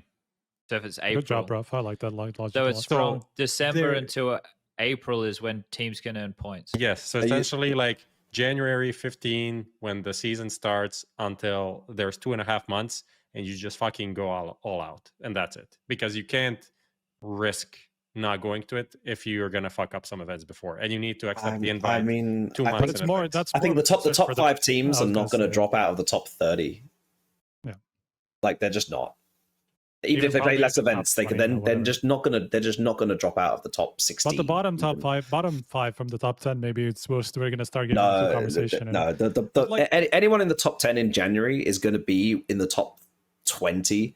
Probably going into April 1st. Then mean that this whole system is broken? No, I wouldn't. Like say you're so. literally saying the teams that are at the start of the year top 10 will be at the major. He's saying because I'm saying they're not going to tank and lose every single match when they go to the other events they're attending, so they don't have to play every single event. They might not be a top seed, but they might be like in the they might be in the second stage, or they might be like one of the higher seeds in the first stage, for example. Yeah, right? I mean, it will depend a lot on when Valve announce how they're doing the distribution, because like now they give 3 guaranteed slots to Americas, right, and we've got 7 total, so I would expect that to go to 10 maybe, unless we completely fuck up in Shanghai, split somewhere between NA and SA. So then maybe Europe's only getting like 20 slots, 22 slots. That's maybe reasonable. I don't know. You can keep Asia at 3 or 4, right? Like it doesn't. I mean, I think Asia going up to like 4 or 5 would be 5 would probably be too much. 4 would be reasonable. 5's insane. 3. I mean, it depends. Let's see how they do in Shanghai. Like they might do well, right? They might earn more slots anyway. But like, let's say that like top 20 in Europe is enough to get you qualified. Like, I don't think a team that's currently in the top 10 is going to drop. Bear in mind that you've got like Mongols, Liquid, Furia. You've just listed 3 teams that are not European in that list as well. The Mongols and Spirit are 100% going. This is confirmed or No, that's just what my brain tells 100% me. So what did you say speculation. one more time? I reckon Mongols, Spirit, and Eternal Fire 100% go. Okay, to Buenos Aires. Yes, because think about it this way: not only of what Prof presented, if all of the teams stay loyal to ESL and Blast, of the ones who are thinking that and think we'll just skip this, right? If I'm an EF or Spirit or a Mongols, my opportunity of just winning first prize of that event has just gone through the roof. And I'll tell you something, guys. People like money, so especially these teams that do not have. I don't. Spirit may be a different category to Mongols and Eternal Fire, but their salaries are not in the same category as they're not. As the G2 phase, etc. of the world. Imagine could go to one of those, put his kid through college, mate. Like that's big win. So I think this is the best PGL event to go to out of the first three, because the next one is beginning of April. And as I said, I think that we can fairly safely assume that's going to be after the major cutoff point.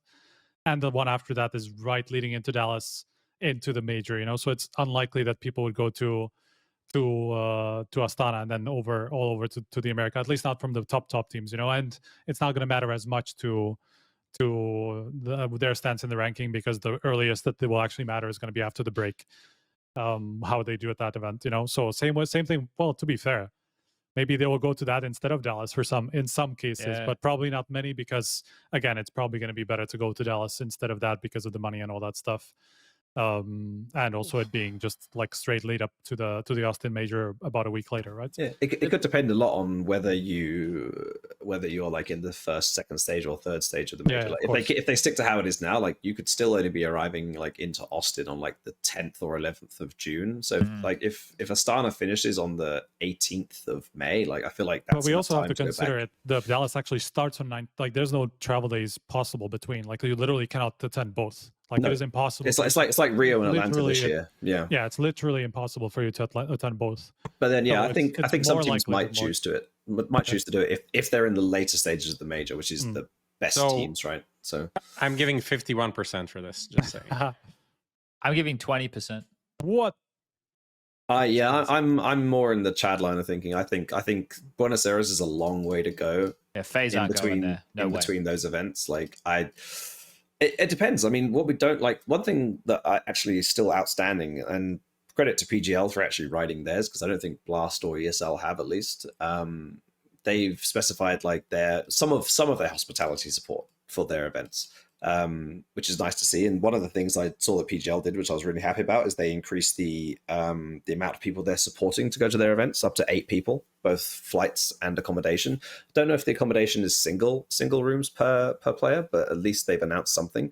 It would be interesting to see for some of these longer events, in terms of distance traveled, whether they support like premium economy flights or business flights, because that would change a lot of teams' thoughts on some of these events that are in like the more far out places.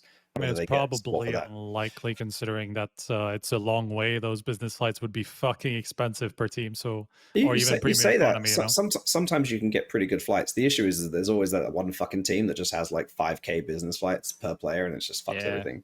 So it's very hard to guarantee it. Would that have to be public if they Not were? that- I mean, no. No, it's not. No. They just No? need to say the amount that's going to each team, right? And I mean, PGL said this would be spread across over all the 16 teams. So I would say. I mean, they've done 450K per event, and if you do that that's a lot 16 of money, teams, bro. it's 28,000. Yeah, but hotel eight people in a hotel, if that's single rooms, that eats up that money real. Plus, most of those teams are going to be European, so the flights are also Yeah, going the to be flights are overseas. expensive. They're going to be Yeah. expensive as fuck. Like it racks up to the 20,000 plus easily. But they're also not going to give $28,000 to the South American right. teams, because they're going to cost so much less. So like it's an average, right? But like on average, it's $28,000. A lot of that will get taken up in hotels and shuttles and flights, and But I mean, there's food in that as well and all that stuff. Like exactly, yeah. Numbers, guys. But it would be interesting, at least for some of the longer trips, to see. Chengdu would be one. Buenos Aires, if ESL did Rio again, that would be one. I don't know how far the trip is to Astana, but that could also be one where it's like, hey, we could not horrible. increase. I think No, it's like but- Dubai-ish level. But they could All right. increase the amount of support for those events and then reduce it for like the Bucharest and the Belgrades, and then Gotcha. yeah. Gentlemen, we can waffle, but let's get this segment done. What percentage are you putting on the first PGL event will have more than 5 top 10 teams? I thought this was It says 5 or more more. or at least. Or okay, so the chance that we think it will have more than top five It teams. says we'll have more than 5 top 10 teams, Okay. not 5 or more. Right. There. I thought you were just giving a percentage of the top teams that you thought would attend. Oh, no. I am putting the percentage on whether I think that'll happen or not. Right. But doesn't that technically mean that anything below 50% is the same? No, because we amalgamate all of the percentages that we gave and we create one overall percentage. Okay. I would say it's like 35%, 40%, somewhere around there. Fuck, I'm such a Okay. doomer. Yeah, no, I mean I'm around with you, but I do think there's some credible points around if the major qualifier, if the major cutoff is that early, then there is a lot of incentive to go to that event. Whereas that's information we don't have, so I can't use it in my decision. I think for me, ultimately, it's going to depend on which exact teams are going to be inside that top 10. Because I mean, Spirit also another one of those teams that I think are going to be like they've generally just been kind of picking and choosing already, and they've been I feel fairly like neutral or so Team far. like Furia might want to go. Team like Furia, if they are inside that top 20, obviously this is the first time in a long time that they've made it inside the top 10. So maybe that's not like a given that they would even be anywhere in that realm. But then there's not a lot of like there's a team like Liquid that I don't know. I mean, I could see them going there. I couldn't. No? I couldn't either. Okay. I mean, based on how Liquid feel about going to North America for qualifiers, I feel Oh, like that's they fair probably I feel like they just. Yeah, but I think they're quite happy. in Europe. 1.25 million Yeah, fucking tournament. yeah. Like, you can, by the way, like if you're a team like Liquid, if you're like somewhere on the bottom of the top 10, you will be even more incentivized to go to it because you will be more likely to Yes, to I agree with that, get that yes. massive fucking payoff at the end. Yeah, because So Give me a percent. The more than 5 is the one that just kind of made me sway back down because I was going to go like 60% if it was 5. I'm going to go 49%. So I'm going to go okay, no, 45%. 45. Can we I think discuss it's this less. one once we know the cutoff for the Blast Rivals event, which is the one that gives you the $82,000 participation fee? Can we discuss it once we know that date as well? Yeah, we don't know. Because that would No. also be quite big for some of these teams. I think. We can't. Yeah, that would unfortunately. actually be very big for those teams, right? Because that would be exactly the cutoff point for them. Yeah, and it's also a big prize money event, that one as well. So We're we'll stabbing see. in the dark right now. Lucas is going to do some magic. More leaks coming out of Messioso. We don't know what the prize money is going to be for that. Do we not? There we go. No, So people at exactly. home. It's the highlight of the year, the highlight of the season. It's going to be the biggest one. I agree. Here are your odds, everybody. If you want to vote on Twitter /X/Instagram when the polls go up, you can contribute to the overall little pool of cash that you guys are working on. And as these little odds come through, we'll be adding to that total. And at the end of the year, we'll give away some prizes to our community. That's the gist of it, right, Prof? Yes, that's exactly it. All right, that's by 1xBet, and that's what are the odds, and we got there. Now, I brought this one up a moment ago, and I want to get here, and I want to touch on this. This could be a future problem, but I would love to know, how safe do you gentlemen think the tournament breaks are going to be? Very unsafe. I'd say on shaky ground. Yeah, I'd say they might survive 2025. Not very long after that. I mean, there's already. I've seen. Why are you laughing? I've seen some potential like events being literally thrown into the summer break for next year already. So I don't know about. I understand, but also give me a reason why you find this amusing. I want to hear it.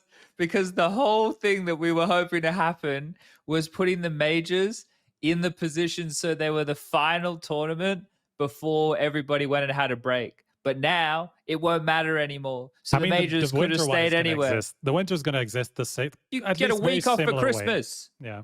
Give them a week off for Christmas. Which Christmas, Chad? And what if you don't celebrate Christmas? Yeah. It's all over. It's all over, players. But if you don't want to go, just 3 of you bench yourself, and it's fine. You can do this. I don't know. I don't know. Stop organizing your coup. The thing is, I think go to prison for this. I think at the top level it will last longer. Okay. Because I think at the very top level the players respect their break time and they want the break time and they can afford to have the break time. Whereas the teams who are grinding out, the Johnny Speeds of the world who played the entire player break, I respect the grind, I respect the hustle. It's what it is. But the thing is that every team that Johnny Speeds overtakes in the rankings then needs to play more. And then every team that they overtake in the ranking needs to play more. And eventually it will creep its way up to the top. So the quicker it gets stamped out, the better, because it will become a problem where it's like, oh yeah, but we've been doing it for 2 years now. Why are we changing it now? It's like, well, because we shouldn't have been doing it the last 2 years. So there will be an issue, but I think the very top level teams will escape it for a while because I think they'll be more respectful of it and each other. They're also easier to mobilize in some ways. And they will talk to each other and just say like, hey, this is dumb. Like, let's have a fucking break. Yeah. But the teams down the bottom who are like more opportunistic, let's say, will probably try and take advantage of those events more. The summer break is so under pressure. So under pressure. Yeah, I completely agree. There's going to be the tier 2 events this year happening in the summer break. I'm sure. But tier 2 events by Valve standard. I mean, I think the Fisher event is also like there's going to be some lead up to the main event that's going to be bleeding into the I'm pretty sure in the calendar it is put into the break. I'm sure there's going to be like some time off, but it's going to be like kind of eaten into, and then over time it's going to be smaller and smaller. And it's definitely up to players. Again, there's so much power in the players, and they need to use it because otherwise there's no one else that can do anything. There's unfortunately no one else that can do anything. And also, Chad, before you continue, I was doing my Chinese visa and I had to take, do I associate with any like uprising, terrorist organizations or coups? And I said no. So please think of what you're saying. Don't fuck up my visa. I just want to just build on what Striker mentioned there for a second. So the tournament break for summer next year is meant to run from the 23rd of June, so the day after the major ends, until the 20th of July. Who set that date? Who set that date, Chad? I think ESL did, didn't they? What? Who are ESL to set the player break? Yeah, that's a. I'm not disagreeing with it. I'm posing the question because it's not in ESL's benefit to have a player break. So do you think the players set the break? No, I think ESL set the break. Okay. I'm glad. I thought I was. But what I'm saying is that it doesn't make any sense. Like again, the player break doesn't exist because the players haven't said it. The players haven't agreed on it. Yeah. They've just been told this is when your break is. You'll take it and leave it. And then Fisher went, nah. Exactly.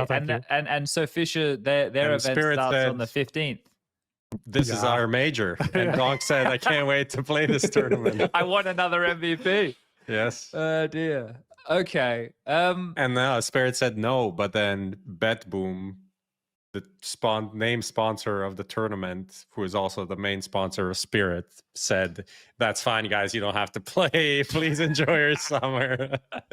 And then I woke up. Yeah, and then Spirit go further ahead in the rankings. Next year's going to be so much fun. I think I could almost start podcasting full time. Yes. Yeah. There's going to be so much going on. I might not have to cast anymore.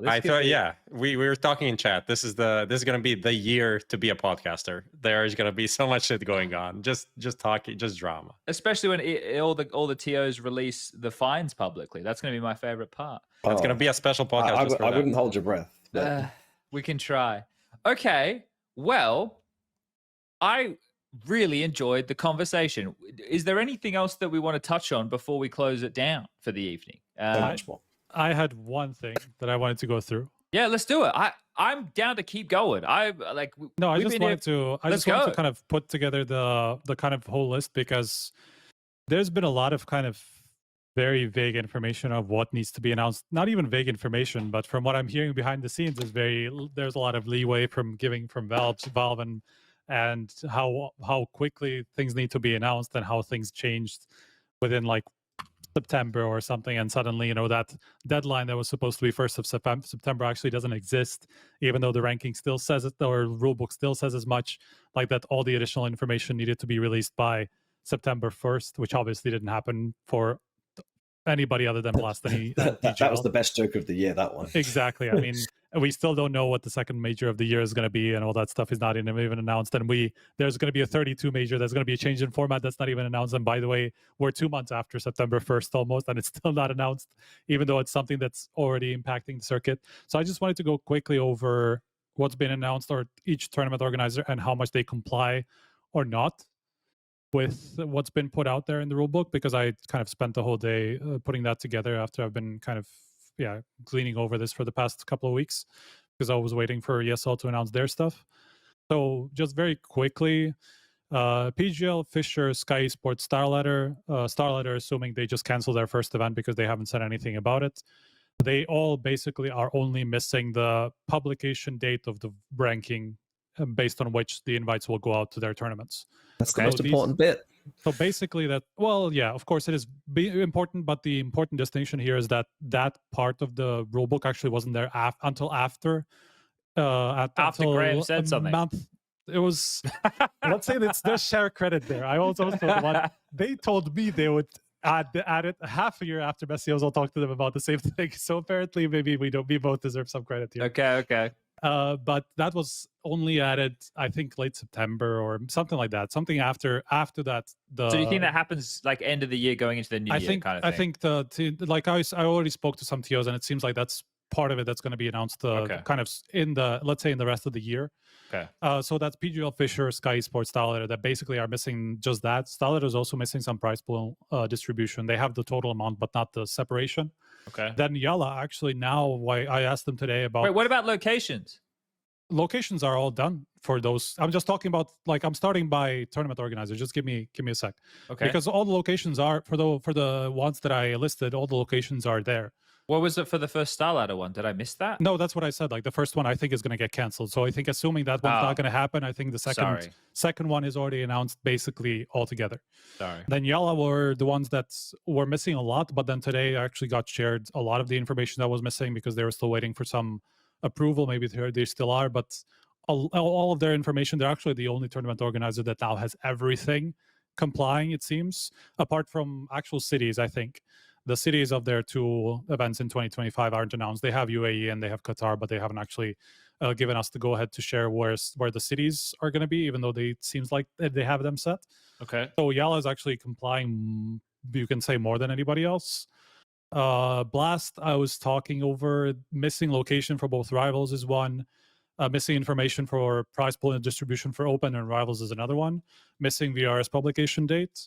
And then the Open format, as I said, not being exactly compliant, and Rivals format not being exactly compliant with the intent of the rules. Yeah, I know. Rivals, depending on if it's going to be Wildcard, if they somehow get it a Wildcard, maybe it's going to comply, or the other way, or the Open one is going to be Wildcard. It's hard to tell exactly if they got some sort of an exception or if the changes that messioso was talking about are going to make them comply. But that's just, I wanted to put that out there. Then ESL is missing all the information on Esports World Cup, which, as I said, like, it's not even announced that it is an Esports World Cup, but I mean, like, you can connect the dots. Like, it's obviously that. Missing details on prize pool distribution and ref share across all of their events. They only have the total amount at the moment. Yeah. Missing location for EPLs. Yeah. Open qualifier info. I think I might have missed that because we were talking about that earlier about Dallas and the second EPL, because there's the new regional tournaments that are missing for the second EPL, like the information about how that's going to work, like how those events are going to be decided, all that stuff. Valve are actually requiring that to be fairly detailed about what the qualifying information is going to be for each event. So that's missing. And then again, missing information for the Valve ranking that's going to be used for each of those events. That's missing. And then format-wise, the first EPL I was talking about doesn't really comply in any way, but it seems that they got an exception for that because of the commitment they made based on the ECL, being able to have runners-up of ECL qualify to the EPL. They already made that promise, at the beginning of this year. So it seems that Valve gave them an okay to for that event to not completely comply with the invitations. And then that's pretty much it, actually. For ESL, that's pretty much all that we're missing, and that's all the big tournament organizers that have announced some form of LANs for the upcoming year. So it's mainly, realistically, it's Blast and ESL that are missing a lot of this info that was required to be shared about 2 months ago. But again, some leeway has been given. It does sound like Valve are either in constant conversation with them about how things are working. Because, like you brought up, even an interpretation of a rule that we thought was one way is apparently a completely different way. So I think for these guys who have existing circuits, it's a lot more finicky. I think if you're ESL, you definitely want to try and avoid the PR nightmare that is just ripping away opportunities for the teams who would remember when we had those Pro League seasons and then we folded everything into one, and then all those teams that like qualified or whatever kind of had those things ripped away. Yeah. I guess you want to try and avoid that if you can. So yeah, all right. Okay, cool. Anything that Striker said that we want to latch on to? I know Graham said he wanted to say something.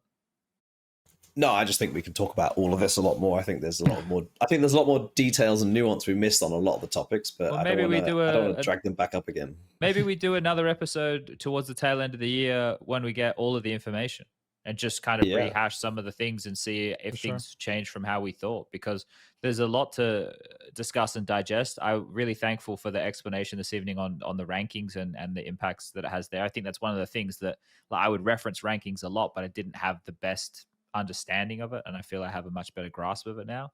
But generally, I wonder a lot with of this that is in just, line. Sorry, with the ranking in line, especially because now it's actually going to be relevant for every single tournament. It's something that I actually got kind of the idea from Valve about, which was that it's going to be kind of important to look at which match has a lot of prize money awarded to it, right? Like which match there's going to be big steps in prize money. So certain matches, even though they're maybe not going to be as important within the tournament in terms of a placing, they'll have a big step in terms of a prize money increase. Let's say the difference between going from top 12 to top 8 or whatever like that. There's going to be like one match in the lower bracket that's just going to decide that or something like that, and that's something that maybe will become more of a storyline. Sure. So you're saying from year. a bigger picture, like the excitement curve in the race for the major changes at points in events. Yeah, exactly. It could be that like one specific match is going to have a lot of money attached to it. Like the bounty is obviously one of the big examples where a team can just earn 30K just by beating a top team, and then another 30K by beating another or whatever like that. Like obviously there can be that attached to it as well. But it's just something that I was thinking about when I was talking to some people about it behind the scenes. Yeah, I like the idea where you track the 5th highest ranked team in prize money, and then you see how much they can increase their prize money by to increase the scaling or decrease the scaling on the prize money, the bounty offered aspect as well. So you could be like, oh crap, if the Mongols win this event, the Mongols have been quite high in the prize money because of that 200K or whatever it was they won from Yellow Compass. So they were like around about the 5th place team for like the last like 3 or 4 months. And every time they earn prize money, you could see everyone's thing just scale down. So like watching them like go through and win events, you're like, no, fuck, stop. Someone knock them out. Someone knock them out, please. Don't let them get another 20K. Fuck it. Yeah, okay. This is all going to be. And this is how I spend my evening. Yeah. There you go. Yeah. Fuck yeah. All right. Does anybody have anything they want to say right now before we say goodbye? Graham, do you want to talk about complexity or anything? You want to say, shout out to anybody at home? Yeah, shout out to everyone at the office who didn't know I was doing this until they saw your tweet and then was either excited or terrified. I don't know. Shout out to you guys for letting me come back. Hopefully the same thing doesn't happen like last time where I came on this podcast and then my team shut down within like a month. We'll keep our fingers crossed for you, Graham. All right. RIP to North on that one. What else is there? Yeah, I mean, just I'm looking forward to 2025. It's going to be an absolute clusterfuck, and I'm all here for it. Like I love chaos. I thrive in the chaos, but it's going to be a lot. I think there's going to be a lot of disappointed people, and I don't know if it's going to be teams. I don't know if it's going to be tournament organizers. I don't know if it's going to be the viewers. It could be anyone. It could be all of them. It could be players as well. I think players could be disappointed. I think there's a lot of money being thrown around, almost more than we've ever had, because the new TOs coming in have sort of, even though we've had the partner leagues and that's been a lot of money, the money is now just going to be spread a lot more across more people. There's more money on offer, I think, which in terms of actual price, it's going to be weird because it sort of feels like a step up, it sort of feels like a step backwards, and it sort of feels like a step sideways, and I don't know which way it's going to go. So it's going to be a very weird transition to the sort of the new ecosystem. And I think there's obviously a lot of teams that are going to do really well out of it, and there's teams that are going to sort of take a step backwards. Complexity would be one of them, because as I said, like, I don't see us making as much money as we did this year or last year from the next year's like rev share aspects. So it's going to be different for us in terms of our finances. I think there are other teams that are going to lose more than we have, and they're going to have to assess how they handle things, and those teams are probably also on, higher expenses than us as well. And then there's going to be, every team that isn't partnered right now is looking at next year going, fucking yeah, like, this is great, rubbing their hands, licking their lips, because there's, more to play for than ever before, and more opportunities than before. So it's, yeah, I think a lot of people look at it very differently. And I think there's going to be some tournament organizers throwing 750K into tournaments that are going to look like CCTs, and it's going to be somebody wins. So yeah. Oh yeah, we've got to mention that technically there's a Sky Esports event in that week between Dallas and the major. So if you want to go to India and then go to Austin, that is the worst trip I can think of in terms of your major preparation. A long distance. But somebody will do it. Yeah. So good luck to that team. So I actually, by the way, just quickly, one last thing that I just put together exactly because of the talk about the prize money that we've ever had. He just put together a spreadsheet. No, I didn't put together this now. I had this like 3 months ago when we had basically most of it announced. I think it's not exactly accurate now because of the ESL. I think it's actually more than this, because the ESL actually will put up more in prize money than what I anticipated based on, like, let's say last year, when I was assigning just like their IEMs, the 250K, like overall it's probably going to be a bit more than this, closer to the 25 mark. But you can see we never really got quite as high as that ever before, even in the heydays, 2018, 2019, when we had shitloads of events, a lot of the big ones. We have so many 1 million plus events that are going to happen over the next year that, like, we're sky high in terms of prize money. And then of course we also have the revenue share, which obviously wasn't accounted for in the previous years either. But I'm just saying that, like, there's a lot of money to be grabbed next year for the best organizations. Let's just say that. Yeah, you would definitely, if you added the rev share in, it would look more like a sort of a flat like angle than it would be more like 30ish, something like that. Yeah, probably. I mean, probably more even. 2019 would still be the same, but the rest of it would look more like a just sort of straight up angle. But yeah, I mean that's just prize money, right? So, like, there's also rev share and stuff to go on top of that. So it's I mean, there's a lot of money to play for. And yeah, like I said, disappointed people for sure, because I don't see some of these events getting the best teams, and they're going to be paying a lot of money to have not the best. I mean, there's also a world where some of these tournaments get canceled, right, as a result of development and stuff like that. We have no guarantee that these are actually all going to happen. I'm sorry to be doomer at the end of the episode, but who knows? Like, we've already seen Starladder possibly pull one. Who knows if Sky Esports are going to put up 3 tier 1 events that they're claiming they were going to do, They would never, Sky Esports canceling what they would never. I have the inverse of that. Do you think there'll be a finding system for pulling out of events if you're a team?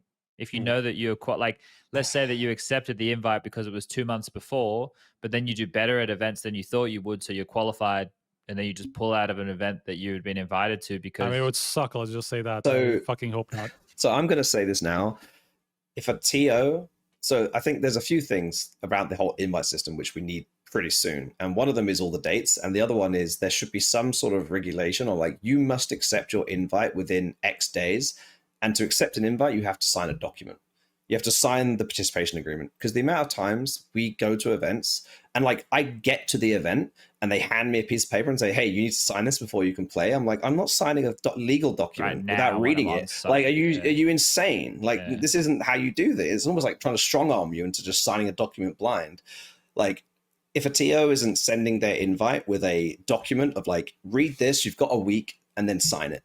And that is your acceptance of the event. If we don't get this back by next Monday, we skip over you.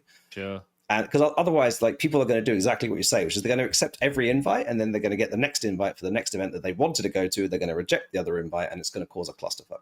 Yeah. Like, that kind of shit has to be stamped out immediately, because teams will take the piss. And yeah, obviously, if a team gets 6 weeks in and then has a great upswing of form, and then says, oh, actually, we don't want to go to wherever it is in the world that we've agreed to go to, like, there should be pretty harsh financial penalties associated with that participation agreement that the team should have already signed and therefore is easy to levy. But like, as I said, like a lot of these events we go to now, we don't get the agreement until like the week of the event. It's like, well, it's too late. Like, you can't fine me for something I haven't agreed to. So yeah, I think they need to be really on top of that stuff, and they need to get it done quickly, because it sucks, because I might want to drop out of an event one day and have to tell my players like, no, sorry, we signed an agreement, we're going. And you know, I mean, we almost had the inverse of that with Chengdu this year, where we tried our best to get our visas, but there was actually just like, we had so many events playing, we just couldn't get our visas, so we had to drop out. But technically, we didn't drop out. ESL said we didn't meet the deadline for the visas, and they kicked us out technically. Yeah. But essentially, we dropped out because we just couldn't get the visas, and we couldn't give them the guarantee we were going to get the visas. And that might be one reason where it's like, okay, you couldn't get the visas. That's a reasonable reason why you've dropped out. We won't fine you. Sure. But then won't people just lie? People will just lie. Yeah, but most teams don't need visas for most of these events. Like, it's a pretty edge case. Obviously, like all the US events is going to be a problem, and I mean, what other China obviously is the other one, but like what other countries is there? Like Australia. Massive...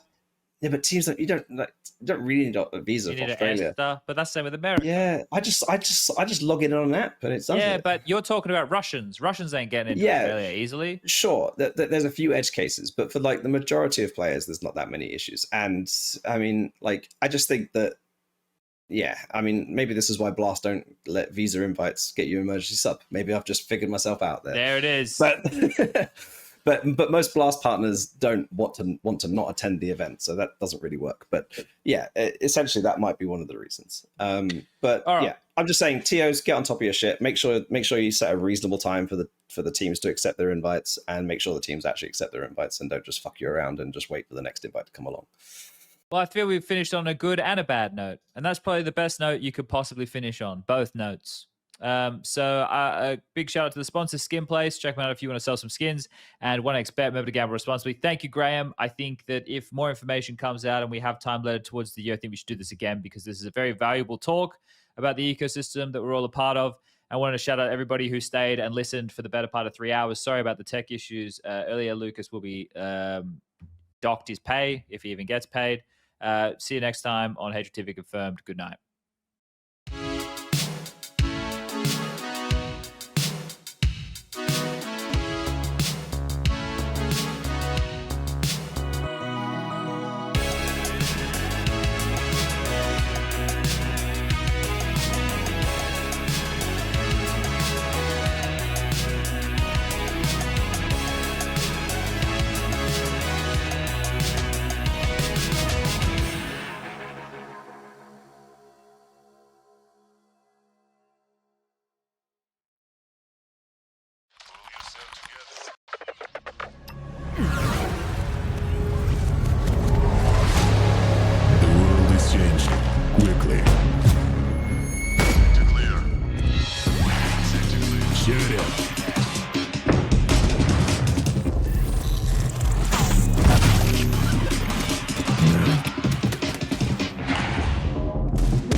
Changing, but one thing remains the same: victories with 1xBet.